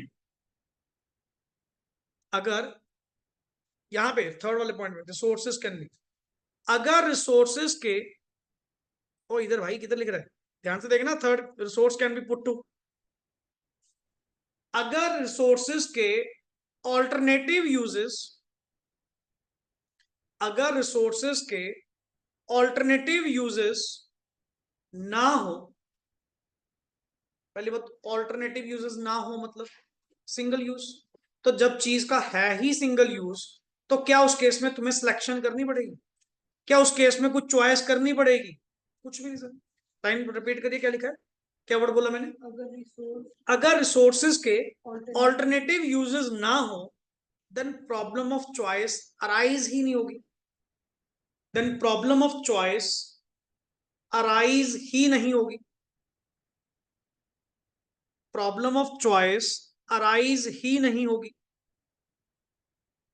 वो तो कॉमन सेंस है ना कि सर अगर प्रॉब्लम ऑफ चॉइस अराइज ही तब हो रही है जब आपके रिसोर्सेज के क्या हैं, ऑल्टरनेटिव यूजेस। तो इसके कहने का मतलब क्या हुआ कि अगर रिसोर्सेज का यूज ही एक है तो आप कैसे कह सकते हो जी आपको कोई चॉइस करनी पड़ेगी, जब पता तो है एक ही रिसोर्स एक ही उसका यूज वहीं पे लगेगा, कहीं और यूज ही नहीं हो पाएगा। अब लाइक मनी, मनी क्या है, ऑल्टरनेटिव यूज, पैसा कहीं भी यूज कर लो। अब in that case yes you have to choose wisely, आपको सही तरीके से चूज करना पड़ेगा पैसा कहां लगाएं, कहीं गलत ना लगा दें। क्लियर? चलिए next is now the other problems. What do you mean by other problems? अगर पेपर में पूछा जाए what is the basic economic problem, the basic economic problem is problem of choice. What are the other problems? Other problems में आती हैं दो। एक बात बताओ, क्या सिर्फ और सिर्फ रिसोर्सेज की एलोकेशन ही अपने आप में प्रॉब्लम है कि रिसोर्सेज को कहां एलोकेट किया जाए? कहते नहीं सर, अदर प्रॉब्लम्स में एक और है कि सिर्फ रिसोर्सेज की एलोकेशन को लेकर ही नहीं, रिसोर्सेज की फुलर यूटिलाइजेशन को लेकर भी हमारा सवाल है। अब तुम अगर मान लीजिए सपोज करो सही जगह पे रिसोर्सेज लगा तो दिए, पहली बात प्रॉब्लम ऑफ चॉइस क्या थी? प्रॉब्लम ऑफ चॉइस क्या थी? सिलेक्ट करना कि रिसोर्सेज कहां लगाए, वो तुमने सही चूज कर लिया, बट वहां पे रिसोर्सेज को प्रॉपरली नहीं लगाया जा रहा, वेस्टेज की जा रही है। क्या आपका मोटिव पूरा होगा? क्या आपका इकोनॉमिक मोटिव पूरा होगा जहां पे रिसोर्सेज को क्या किया जाए, वेस्ट किया जाए? नहीं। मेरा सेकंड कंसर्न, सेकंड पॉइंट यहां पे क्या है कि रिसोर्सेज की सिर्फ एलोकेशन ही नहीं, रिसोर्सेज की फुलर यूटिलाइजेशन करवाना भी मेरा क्या है, मेन मोटिव।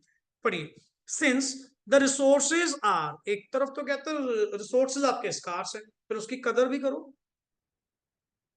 अब अल्टीमेटली आप कह रहे हो जी पानी बड़ा कम है, पानी बड़ा कम है, वेस्ट तो फिर करना। अब उसकी ऑप्टिमम यूटिलाइजेशन भी इस इकोनॉमी का क्या है, मेन पॉइंट है कि रिसोर्सेज जहां भी लगाए जाए, पहली बात, पहला पॉइंट, कहां लगाने हैं वो इकोनॉमिक प्रॉब्लम है, वो तुम देखो कहां लगाओगे, बट जहां भी लगाओगे रिसोर्सेज आपके क्या यूज होने चाहिए सर, ऑप्टिमली। ऑप्टिमली, ऑप्टिमली का मतलब क्या होता है सर, ऑप्टिमम, प्रॉपर यूज होना चाहिए, 100% यूज होने चाहिए। ये मतलब नहीं है कि रिसोर्सेज की आप क्या करेंगे, वेस्टेज करेंगे, फालतू में थोड़ी पड़े पड़ी। देयर अंडर यूटिलाइजेशन या अनयूटिलाइजेशन इज प्योरली क्या लिखा हुआ है, वेस्ट फॉर द इकोनॉमी। क्या तो वही चीज हर पर्सन कही जा रहा है, रिसोर्सेज लिमिटेड है, लिमिटेड है, वेस्टेज तो फिर होगी, फिर उसकी वेस्टेज भी तो ध्यान दो कि अल्टीमेट रिसोर्सेज को क्या नहीं किया जाए, वेस्ट ना किया जाए। पढ़िए, an economy, yes please.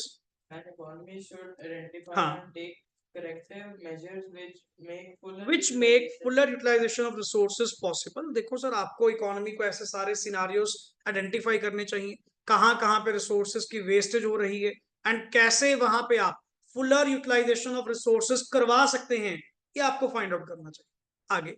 So every economy must ensure that कि जितने भी रिसोर्सेज क्या किए जा रहे हैं, यूज किए जा रहे हैं, they are used to the, क्या लिखा हुआ है, फुलेस्ट। फुलेस्ट मींस मैक्सिमम, जितना मैक्सिमम उसका यूज निकाल सकता हूं मैंने उतना उसका क्या निकाला, यूज निकाला। This is called as optimum utilization of resources. एक वर्ड लिख लीजिए यहां पे, optimum, optimum utilization of resources, कि हमें रिसोर्सेज की क्या करवानी है सर, ऑप्टिमम यूटिलाइजेशन। कहीं एक तरफ तो कह रहे हो कि सर रिसोर्सेज आपके स्कार्स हैं और दूसरी तरफ उसकी वेस्टेज कर रहे हो, हमें तो ये चीज चाहिए ही नहीं। तो अल्टीमेट अगर आप चाहते हैं कि रिसोर्सेज की वेस्टेज ना हो तो इकोनॉमी के अंदर आपको ध्यान देना चाहिए। ये भी one of the economic problem कि बहुत जगह पे हमने देखा है, अगर तुम कह रहे हो पानी आपको पैसा देकर खरीदना पड़ता है तो हालात भी तो हमने क्रिएट करे, पानी की वेस्टेज भी किसने करी, हमने करी। तभी तो नेक्स्ट आ गए, फिर सरकार ने क्या कर दिया, उसके ऊपर फिक्स कर दिया कि कोई भी पर्सन पानी को ऐसे वेस्ट नहीं करेगा और अगर करेगा तो उसको पेनल्टी देनी पड़ेगी, पनिशमेंट लगेगी, फाइन देना पड़ेगा। उसका कारण यही तो है, क्योंकि हम नहीं चाहते, सरकार नहीं चाहती, या कोई भी नहीं चाहेगा, कोई भी नहीं चाहेगा। अब जैसे मान लो कोई रनिंग टैप है, चलता हुआ पानी आपने देखा, आप ज्यादा से ज्यादा 10 सेकंड देखेंगे, 20 सेकंड देखेंगे, भी कोई बंद ही नहीं कर रहा, तो आप इमीडिएटली बंद करेंगे ना। अपने मन में वो इंटेंशन क्यों आई? बिकॉज वो पानी बिल्कुल क्या जा रहा था, वेस्ट। जहां भी तुम्हें रिसोर्सेज की क्या लगती है, वेस्टेज लगती है, दैट मीन्स आप अल्टीमेट एक रैशनल पर्सन है। अब कई केसेस में, जैसे अगर मैं यहाँ पे एग्जांपल लूं पर्टिकुलरली, कि सर फूड को लेकर, फूड वेस्टेज करना सबसे गलत चीज। अल्टीमेट अगर आप वो चीज कंज्यूम नहीं करना चाहते, भाई किसी को दे दो, किसी के काम आ जाए। तुम नहीं खा सकते, कोई खा लेगा, बट कम से कम वेस्टेज तो ना करो।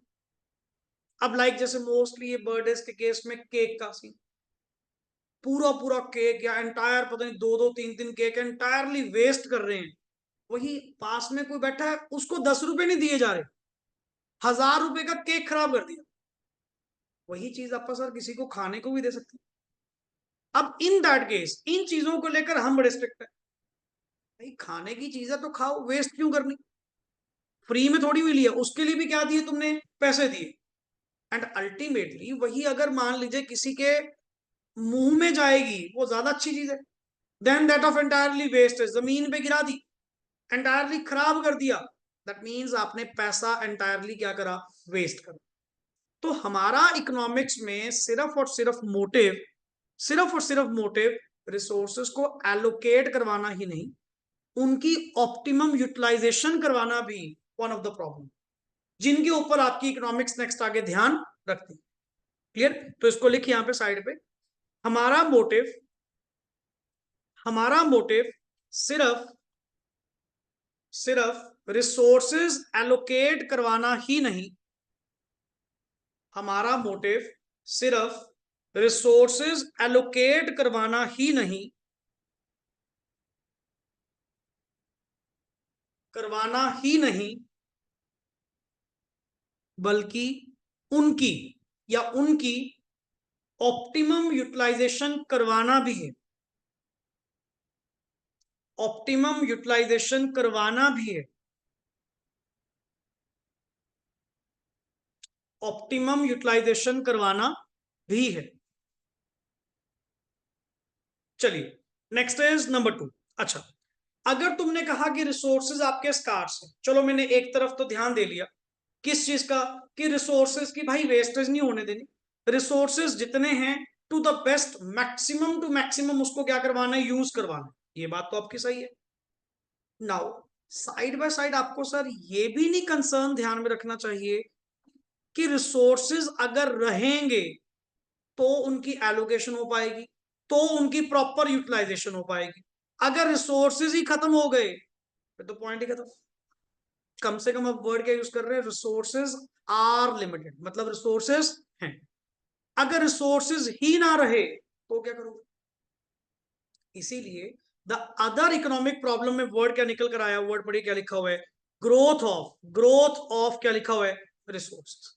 कि सर जी सिर्फ और सिर्फ ध्यान एलोकेशन या ऑप्टिमम यूटिलाइजेशन पे नहीं, रिसोर्सेज को बढ़ाने में भी लगाओ, कि नए रिसोर्सेज कहां से लाए जाएं, नए नए तौर तरीके, रिसर्च एंड ऑल करवानी चाहिए। क्योंकि अगर रिसोर्सेज रहेंगे तभी तो कुछ कर पाओगे, अगर रिसोर्स ही ना रही नहीं रहा तो नेक्स्ट आगे काम भी क्या करोगे?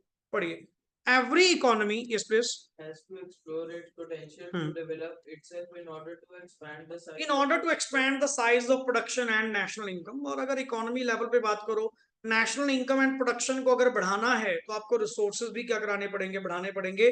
मतलब जिस कंट्री के पास, एक सिंपल सी बात होती है, जिस कंट्री के पास रिसोर्स बेस क्या होगा, ज्यादा होगा, वो कंट्री उतना क्या करेगी, ग्रो करेगी, उतना जीडीपी रेट उनका क्या होगा, ज्यादा।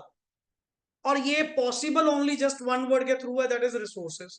तभी तो कह रहा हूं रिसोर्सेज क्या करो, ग्रो करो। जितने रिसोर्सेज होंगे उतनी नेक्स्ट आगे प्रोडक्शन होगी, एंड जितनी प्रोडक्शन होगी उतनी नेशनल इनकम बढ़ेगी। इसको हम वर्ड क्या कहते हैं सर, इसको ऐसे लिख लिए, increase in resources, increase in resources will leads to increase in production या कंजम्पशन, एंड जितना ये होगा उतना increase in national income. Increase in national income.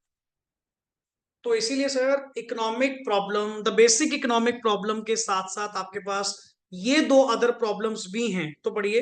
An economy can achieve, हाँ जी, the objective of The objective of growth of resource through through technology. Technological advancement. Sir आपको अपने resources की अगर ग्रोथ करनी है, आपको टेक्नोलॉजिकल एडवांसमेंट लेकर आनी होगी। And increase in the main चीज, इंक्रीज इन द क्या लिखा हुआ है, सप्लाई ऑफ रिसोर्सेज। तभी मैंने नीचे लाइन क्या लिखवाई, जितनी सप्लाई ऑफ रिसोर्सेज बढ़ाओगे, जितना कंट्री का रिसोर्स बेस बढ़ाओगे, जिस कंट्री के पास जितने ज्यादा रिसोर्सेज होंगे, उतना उसका जीडीपी रेट क्या होगा, बढ़िया होगा। कारण क्या है, अगले के पास रिसोर्स ज्यादा, जितने रिसोर्सेज उतनी प्रोडक्शन बढ़ेगी, और जितनी प्रोडक्शन बढ़ेगी उतनी नेशनल इनकम बढ़ेगी। तो अल्टीमेटली अगर पूछी जाए कि what is the basic economic problem, that is the problem of choice, जिसके कॉजेज भी आपने कितने पढ़े, 4। एंड अगर पूछी जाए अदर प्रॉब्लम्स क्या हैं, अदर प्रॉब्लम्स हैं सर दो। One is the fuller utilization of resources, and second is the growth. And growth possible कैसे है, one is the technological advancement and second is increase in the supply of resources। कैसे ना कैसे करते हुए supply बढ़ाओ, resources को increase करो, जितने रिसोर्सेज बढ़ाओगे उतने नेक्स्ट आगे आपकी इकोनॉमी क्या करेगी, ग्रो करेगी। फिर लो जी 2 मिनट लो, यहां तक पहले एक बार इसको पूरा 1 पेज द ड्यूल साइड दोनों तरफ चेक करिए। देन आगे छोटा सा टॉपिक है central problems of an economy, क्या करेंगे, डिस्कस करेंगे जल्दी। यहां तक एक एक टर्म, एक एक पॉइंट जल्दी चेक करिए। किसी में भी अगर आपका डाउट है, साथ के साथ क्या करिए, क्लियर करिए, do it fast.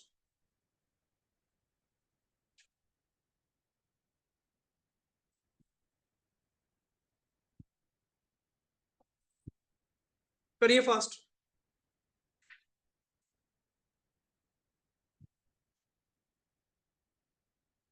Then central problems of an economy क्या करेंगे, डिस्कस करेंगे। Simple, what to produce, how to produce, that means producer के पॉइंट से नेक्स्ट आगे। बड़ा इजी टॉपिक है, बट यहां तक पहले क्रक्स क्लियर करो जल्दी।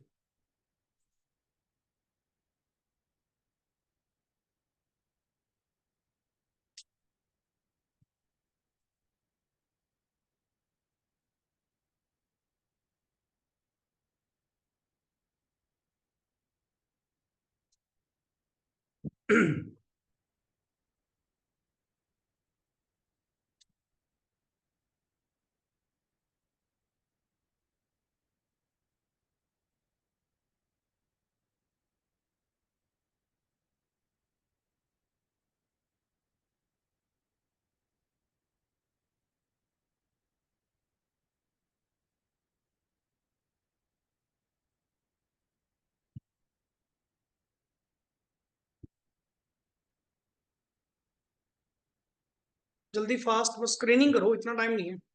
किसी पॉइंट में अगर आपका डाउट है तो वो बताइए। प्रॉपरली लर्न एंड ऑल, इसको रिवाइज घर से करिएगा। जस्ट इतना सा पहले बताइए, क्या किसी वर्ड में आपका कोई पॉइंट को लेकर डाउट। चलिए आगे बताइए जी, सिंपल टॉपिक।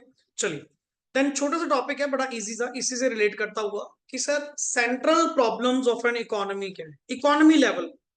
अभी तक आपने जो प्रॉब्लम डिस्कस की दैट इज इंडिविजुअल लेवल पे, जो वेरी बेसिक प्रॉब्लम है, फंडामेंटल प्रॉब्लम है, वो अलग चीज थी। इकोनॉमी लेवल पे, इकोनॉमी लेवल पे सेंट्रल प्रॉब्लम्स क्या है, सेंट्रल प्रॉब्लम्स है जी 3। What to produce, how to produce, and for whom to produce. मतलब दिस टॉपिक की अगर मैं बात करूं फ्रॉम दी किसके पॉइंट से, मतलब एक प्रोड्यूसर के एंगल से सोचो। प्रोड्यूसर के एंगल से अब आप एक चीज बताइए, क्या प्रोड्यूसर अपने लिमिटेड रिसोर्सेज में क्या सारी चीजें बना लेगा, सारी थिंग्स प्रोड्यूस कर लेगा, पॉसिबल नहीं है। मतलब he has to make a choice, उसको भी यहां पे क्या करनी पड़ेगी, चॉइस करनी पड़ेगी। Choice of what, which resource or which goods can be produced in these resources। पढ़िए, during economic activities, हाँ जी, Every society has to face scarcity of resources. which gave rise to a problem of choice। Thus broadly the central problem of an economy is word अपने आप में क्या आया, allocation of resources। मतलब central level पे भी, central economy level पे भी प्रॉब्लम तो एक ही है, प्रॉब्लम एक ही है। वो नेक्स्ट आगे डिवाइड कर दी गई 3 नाम में, what to produce, how to produce, for whom to produce. तीनों में एक वर्ड पढ़ने को मिलेगा, तीनों में प्रॉब्लम ऑफ क्या है, चॉइस। क्या, पढ़िए, following are the 3 central problems related to the allocation of resources. कि जैसे कि एक प्रोड्यूसर ने अगर अपने रिसोर्सेस को क्या करना है, एलोकेट करना है, तो उसको भी यही प्रॉब्लम्स क्या करनी पड़ती हैं, फेस करनी पड़ती हैं, जिनमें से नंबर 1 कौन आता है, व्हाट टू प्रोड्यूस, पहला। एंड अगर ये पता लग जाए क्या बनाएंगे, साथ के साथ ये भी पता कर लो in what quantity to produce, कितनी क्वांटिटी बनाए, ये भी साइड बाय साइड आपको आई थिंक सो डिसीजन ले लेना चाहिए। पढ़िए, this is the first basic problem of allocating resources among different alternative बिल्कुल सर, methods. हाँ जी। This is also called problem of, क्या लिखा हुआ है, रिसोर्स एलोकेशन। अब लाइक व्हाट टू प्रोड्यूस, एक ही वर्ड का रिप्लाई तो कर रहा है, रिसोर्स एलोकेशन। कि आपको सर रिसोर्स एलोकेशन क्या करनी पड़ेगी, डिसाइड करनी पड़ेगी कहां पे रिसोर्सेज लगाए जाए। ये आपको आई थिंक सो पहले क्या करना पड़ेगा, फाइंड आउट करना पड़ेगा कि अपने रिसोर्सेज को कहां पे इन्वेस्ट किया जाए, कहां पे लगाया जाए, कौन सी गुड्स बनाई जाए। जैसे कि इट इज रिलेटेड टू क्या लिखा हुआ है, selection of goods as all goods can not be produced. क्योंकि इतनी बात तो वेरी क्लियर है कि सारी गुड्स तो बन नहीं पाएंगी, तो प्रोड्यूसर को यहाँ पे गुड्स की क्या करनी पड़ेगी, सिलेक्शन करनी पड़ेगी। फॉर एग्जाम्पल पहले, which goods and services to be produced, like consumer goods बनाए या कैपिटल गुड्स बनाए, आपको डिसाइड करना होगा, सारे तो बन नहीं पाएंगे। And second is quantity of goods, ultimately कि सर अगर आपको ये पता लग जाए कि कंज्यूमर गुड्स बनाएंगे तो कितनी बनाएंगे, ये भी डिसीजन आपको आई थिंक सो साथ के साथ क्या कर लेना चाहिए, अडॉप्ट कर लेना चाहिए। That is basically called as problem of word क्या है, रिसोर्स एलोकेशन। अच्छा, एक सवाल का जवाब मिल गया कि जी मैं इस क्वांटिटी में कंज्यूमर गुड्स बनाऊं, मैंने पहली प्रॉब्लम सॉर्ट आउट कर ली, what to produce and in which quantity to be produced, मैंने सॉर्ट आउट कर लिया। ओके, मैंने अपनी इस प्रॉब्लम का हल ढूंढ लिया, सॉल्यूशन ढूंढ लिया। But now the next problem arise, and next problem अपने आप में क्या है, हाउ टू प्रोड्यूस। ये तो पता लग गया कंज्यूमर गुड्स बनाएंगे, इतनी क्वांटिटी में बनाएंगे, कैसे बनाएंगे, इसका रिप्लाई तो ढूंढा नहीं।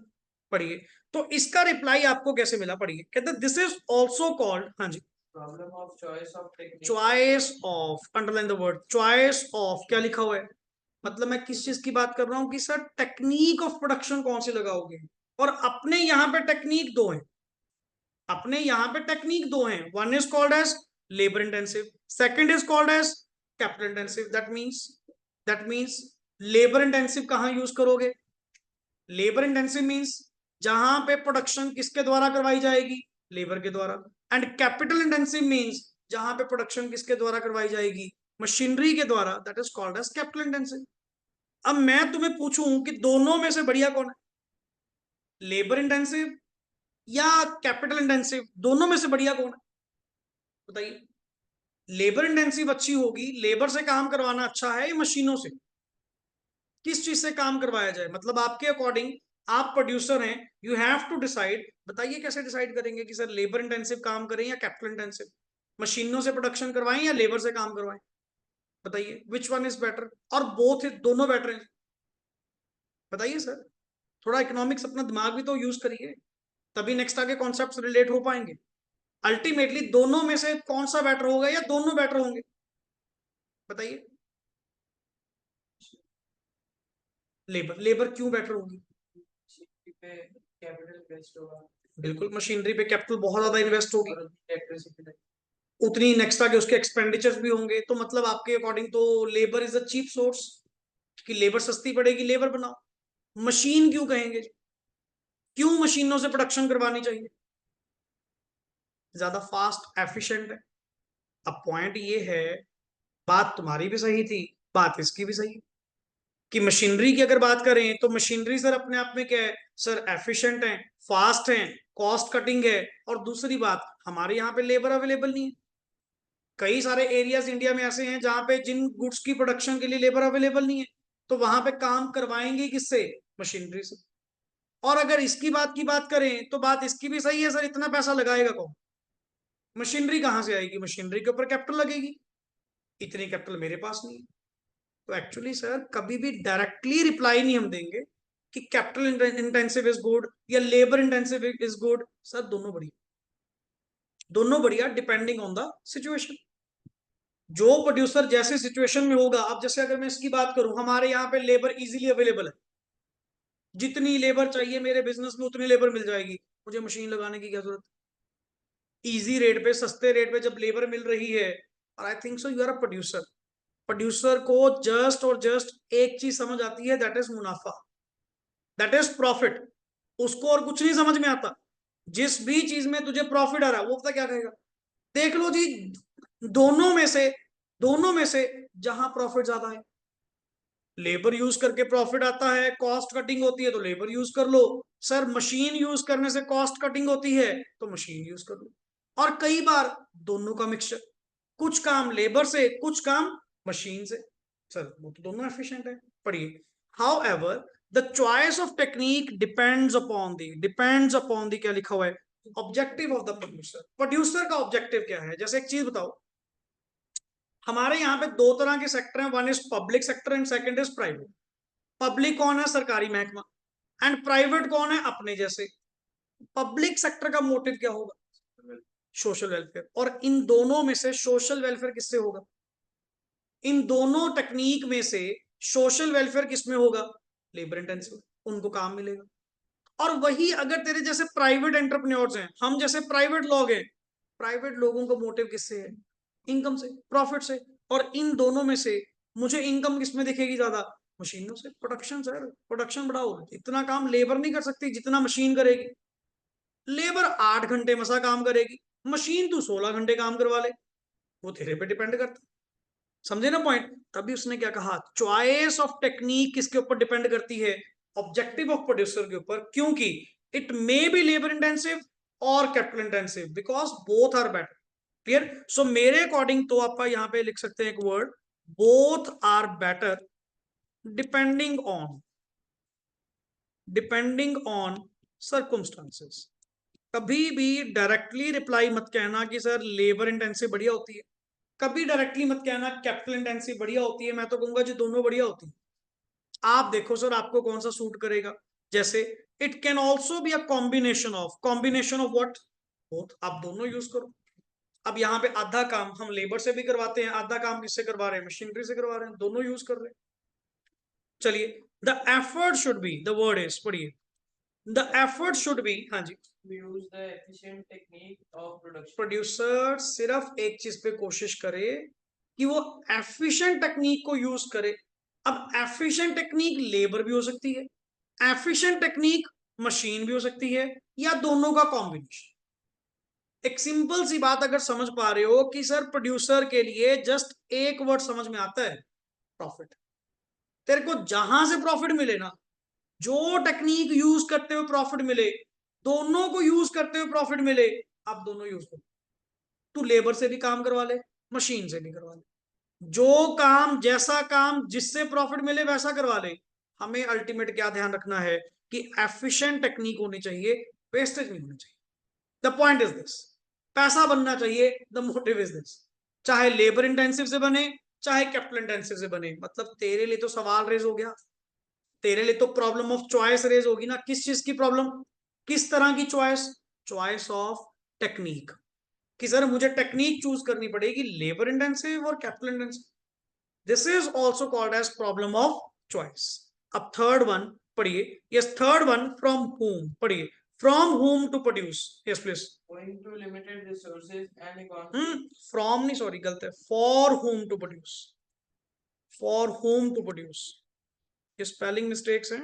एंड फर्स्ट टाइम नोट्स ये प्रिंटेड हुए, तो इन केस अगर लास्ट में मैं आपसे एक बार रिकंसाइल करूंगा कहाँ कहाँ हमने चेंजेस करी, सो दैट कि फाइनल नोट्स में मैं दोबारा एक बार इसको अपडेट भी कर दूंगा। क्लियर। सो मैंने रीडिंग ली थी, कहीं ना कहीं थोड़ी बहुत गलती रह जाती है, तो अगर कुछ हुआ लास्ट में हम इसको क्या कर लेंगे, करेक्ट कर लेंगे। आप तो साथ ब साथ करते रहो। क्लियर। ये फ्रॉम नहीं, वर्ड क्या है, फॉर हुम टू प्रोड्यूस, किसके लिए बनाए।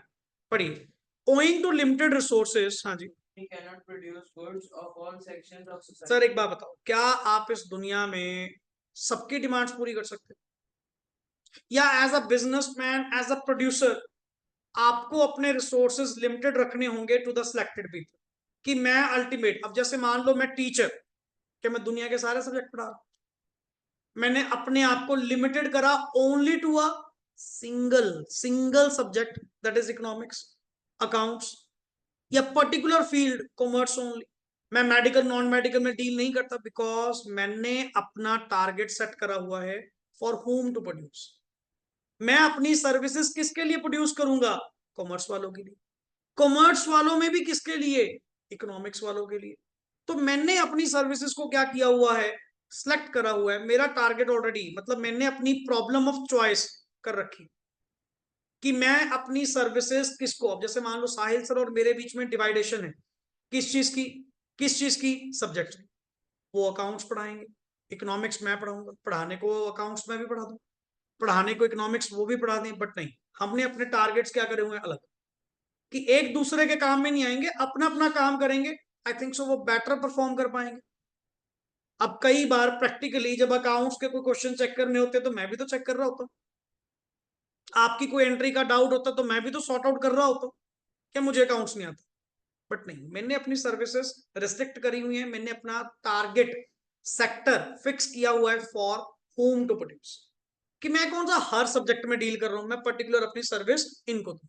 सो ऐसे ही प्रोड्यूसर के लिए लिमिटेड रिसोर्सेज होने के कारण तुम सारे सेक्शंस ऑफ द सोसाइटी को खुश नहीं कर सकते, सारे सेक्टर्स के अकॉर्डिंग आप प्रोड्यूस नहीं कर सकते। लाइक अगर नॉर्मली बात करो, जैसे सिंपल सी बात, मैंने सोचा, आपने कहा ना व्हाट टू प्रोड्यूस, हम कपड़ा बनाएंगे, क्वांटिटी भी डिसाइड कर ली, कंज्यूमर गुड्स कहा ना, हम कपड़े बनाएंगे, ठीक।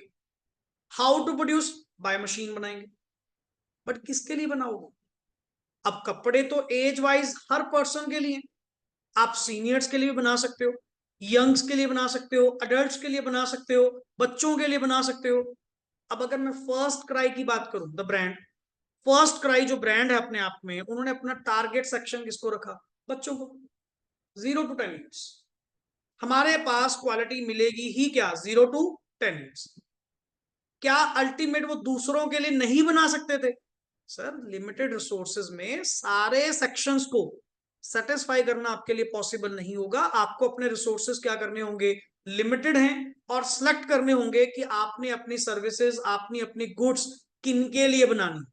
अब लाइक एक चीज बता, ये जो तुम्हारे बड़े ब्रांड्स हैं, बीमर, मर्सिडीज, क्लियर, या land rover and all, range rover, जितने बड़े बड़े ब्रांड्स हैं, ऑडी, अब इन्होंने पर्टिकुलर जो क्लास बनाई, पर्टिकुलर जो कार बनाई, किसके लिए बनाई? किसके लिए बनाई? Rich class. जबकि वही 4 टायर, सर पे छत, एक छोटी कार भी दे दी। बट उन्होंने अपनी क्लास क्या कर दी? डिफाइन कर दी कि हमारी कार हर किसी के पास नहीं होगी, सिलेक्टेड ग्रुप ऑफ पीपल के पास होगी, बिकॉज तभी तो उनकी कॉस्ट भी क्या है? महंगी। और वही मारुति वालों की अगर बात करें, मारुति वालों ने अपनी कार का मोटो क्या रखा? क्योंकि उन्होंने, उनका टारगेट क्या था? हर घर में अपनी ये गाड़ी होनी चाहिए। और जो प्रैक्टिकली है, सबसे रीजनेबल कार्स में कौन आती है? मारुति, और दूसरे नंबर पे हुंडई। क्लियर? ज्यादातर ज्यादातर अगर नंबर ऑफ कार्स घर पे देखोगे, एक कार पक्का कौन से निकलेगी? मारुति निकलेगी।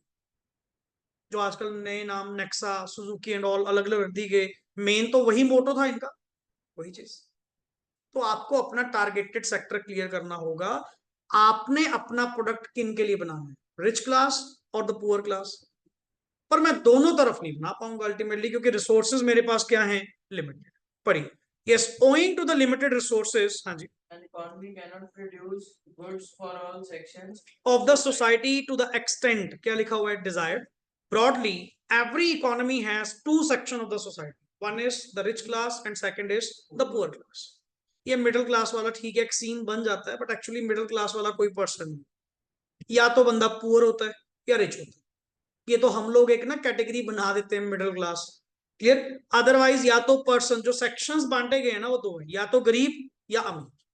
पढ़िए, सोशल जस्टिस इज प्रमोटेड, हाँ जी, if more goods are produced for the poor. अगर सारी चीज, बड़ा बड़ा जेन्युइन पॉइंट सोचना, अगर हर कोई पर्सन पुअर क्लास के लिए बनाने लग जाए, हर कोई पर्सन पुअर क्लास के लिए बनाने लग जाए, सोशल वेलफेयर तो होगा, बट जीडीपी ग्रोथ नहीं होगी। क्यों?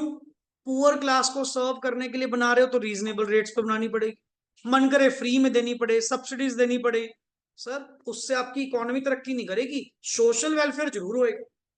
हाँ, बट अगर अगर तुम अपने प्रोडक्ट्स बनाओगे किसके लिए? रिच क्लास के लिए, देन इकोनॉमिक मोटिव तो पूरा हो जाएगा, जीडीपी ग्रोथ तो हो जाएगी, बट क्या नहीं होगा, सोशल वेलफेयर नहीं होगा।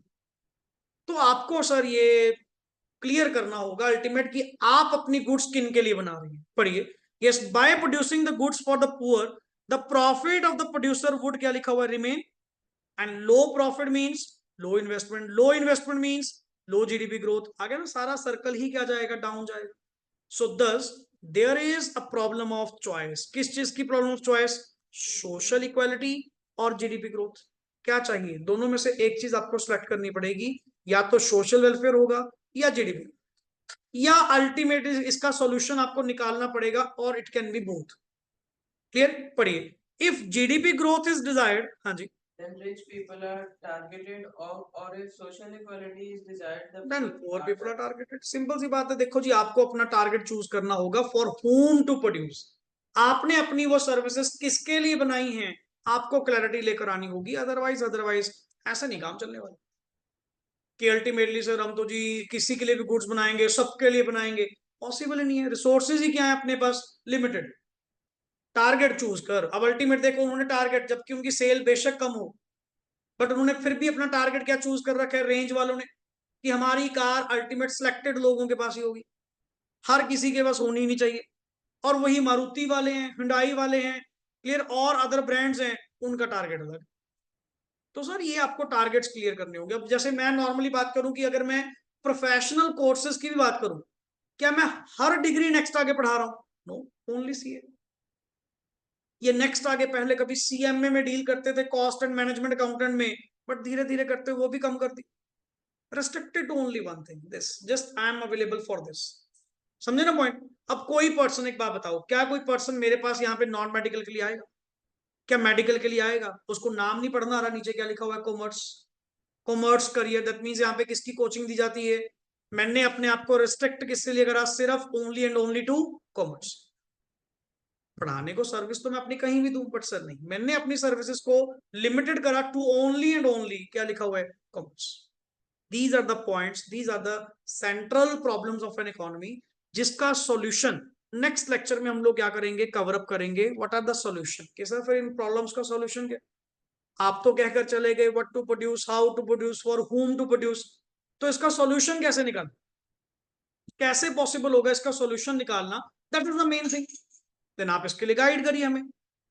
क्लियर, सो नॉर्मली सॉल्यूशन से नेक्स्ट लेक्चर के अंदर हम क्या करेंगे, इसको कवर अप करेंगे। क्लियर, सो नॉर्मली मेरे पास एक लेक्चर कल का बड़ा अच्छा लेक्चर रहेगा, बड़े आराम से, एंड एक लेक्चर और, मतलब 3 लेक्चर्स में एक हो चुका, 2 फर्दर लेक्चर्स में हम इस पूरे टॉपिक को वाइंड अप करने की क्या करेंगे, कोशिश करेंगे, along with the PPC concept.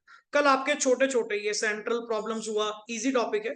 Clear, micro macro का डिफरेंस हुआ, नॉर्मेटिव या पॉजिटिव इकोनॉमिक्स सिंपल से, एंड इजीली हम अपना अपॉर्चुनिटी कॉस्ट और the word called as PPC बड़े आराम से क्या कर लेंगे, स्टार्ट कर लेंगे। Is that clear. So maximum 3 lectures, chapter 1 and 2 आप लोगों का बिल्कुल क्या होगा, पैकअप होगा, एंड श्योरली इसके बाद आप लोग अपनी exercise from the book solve कर सकते हैं, मल्टीपल चॉइस, कोई रीजन असर्शन बेस्ड, या कोई true false, filling the blanks, everything will be covered, क्योंकि मैंने बाकी स्टूडेंट्स को भी करवाई थी। हमारा फंडा है सिंपल सा, जो जो टॉपिक्स कंप्लीट होते हैं साथ के साथ बुक में से एक्सरसाइज यहीं बैठकर क्या करिए, सॉल्व करिए, ताकि 1 मार्कर्स में कोई भी गलती नहीं होनी चाहिए। Is that clear. चलिए, ओके जी, thanks a lot, and rest we will do in the next part.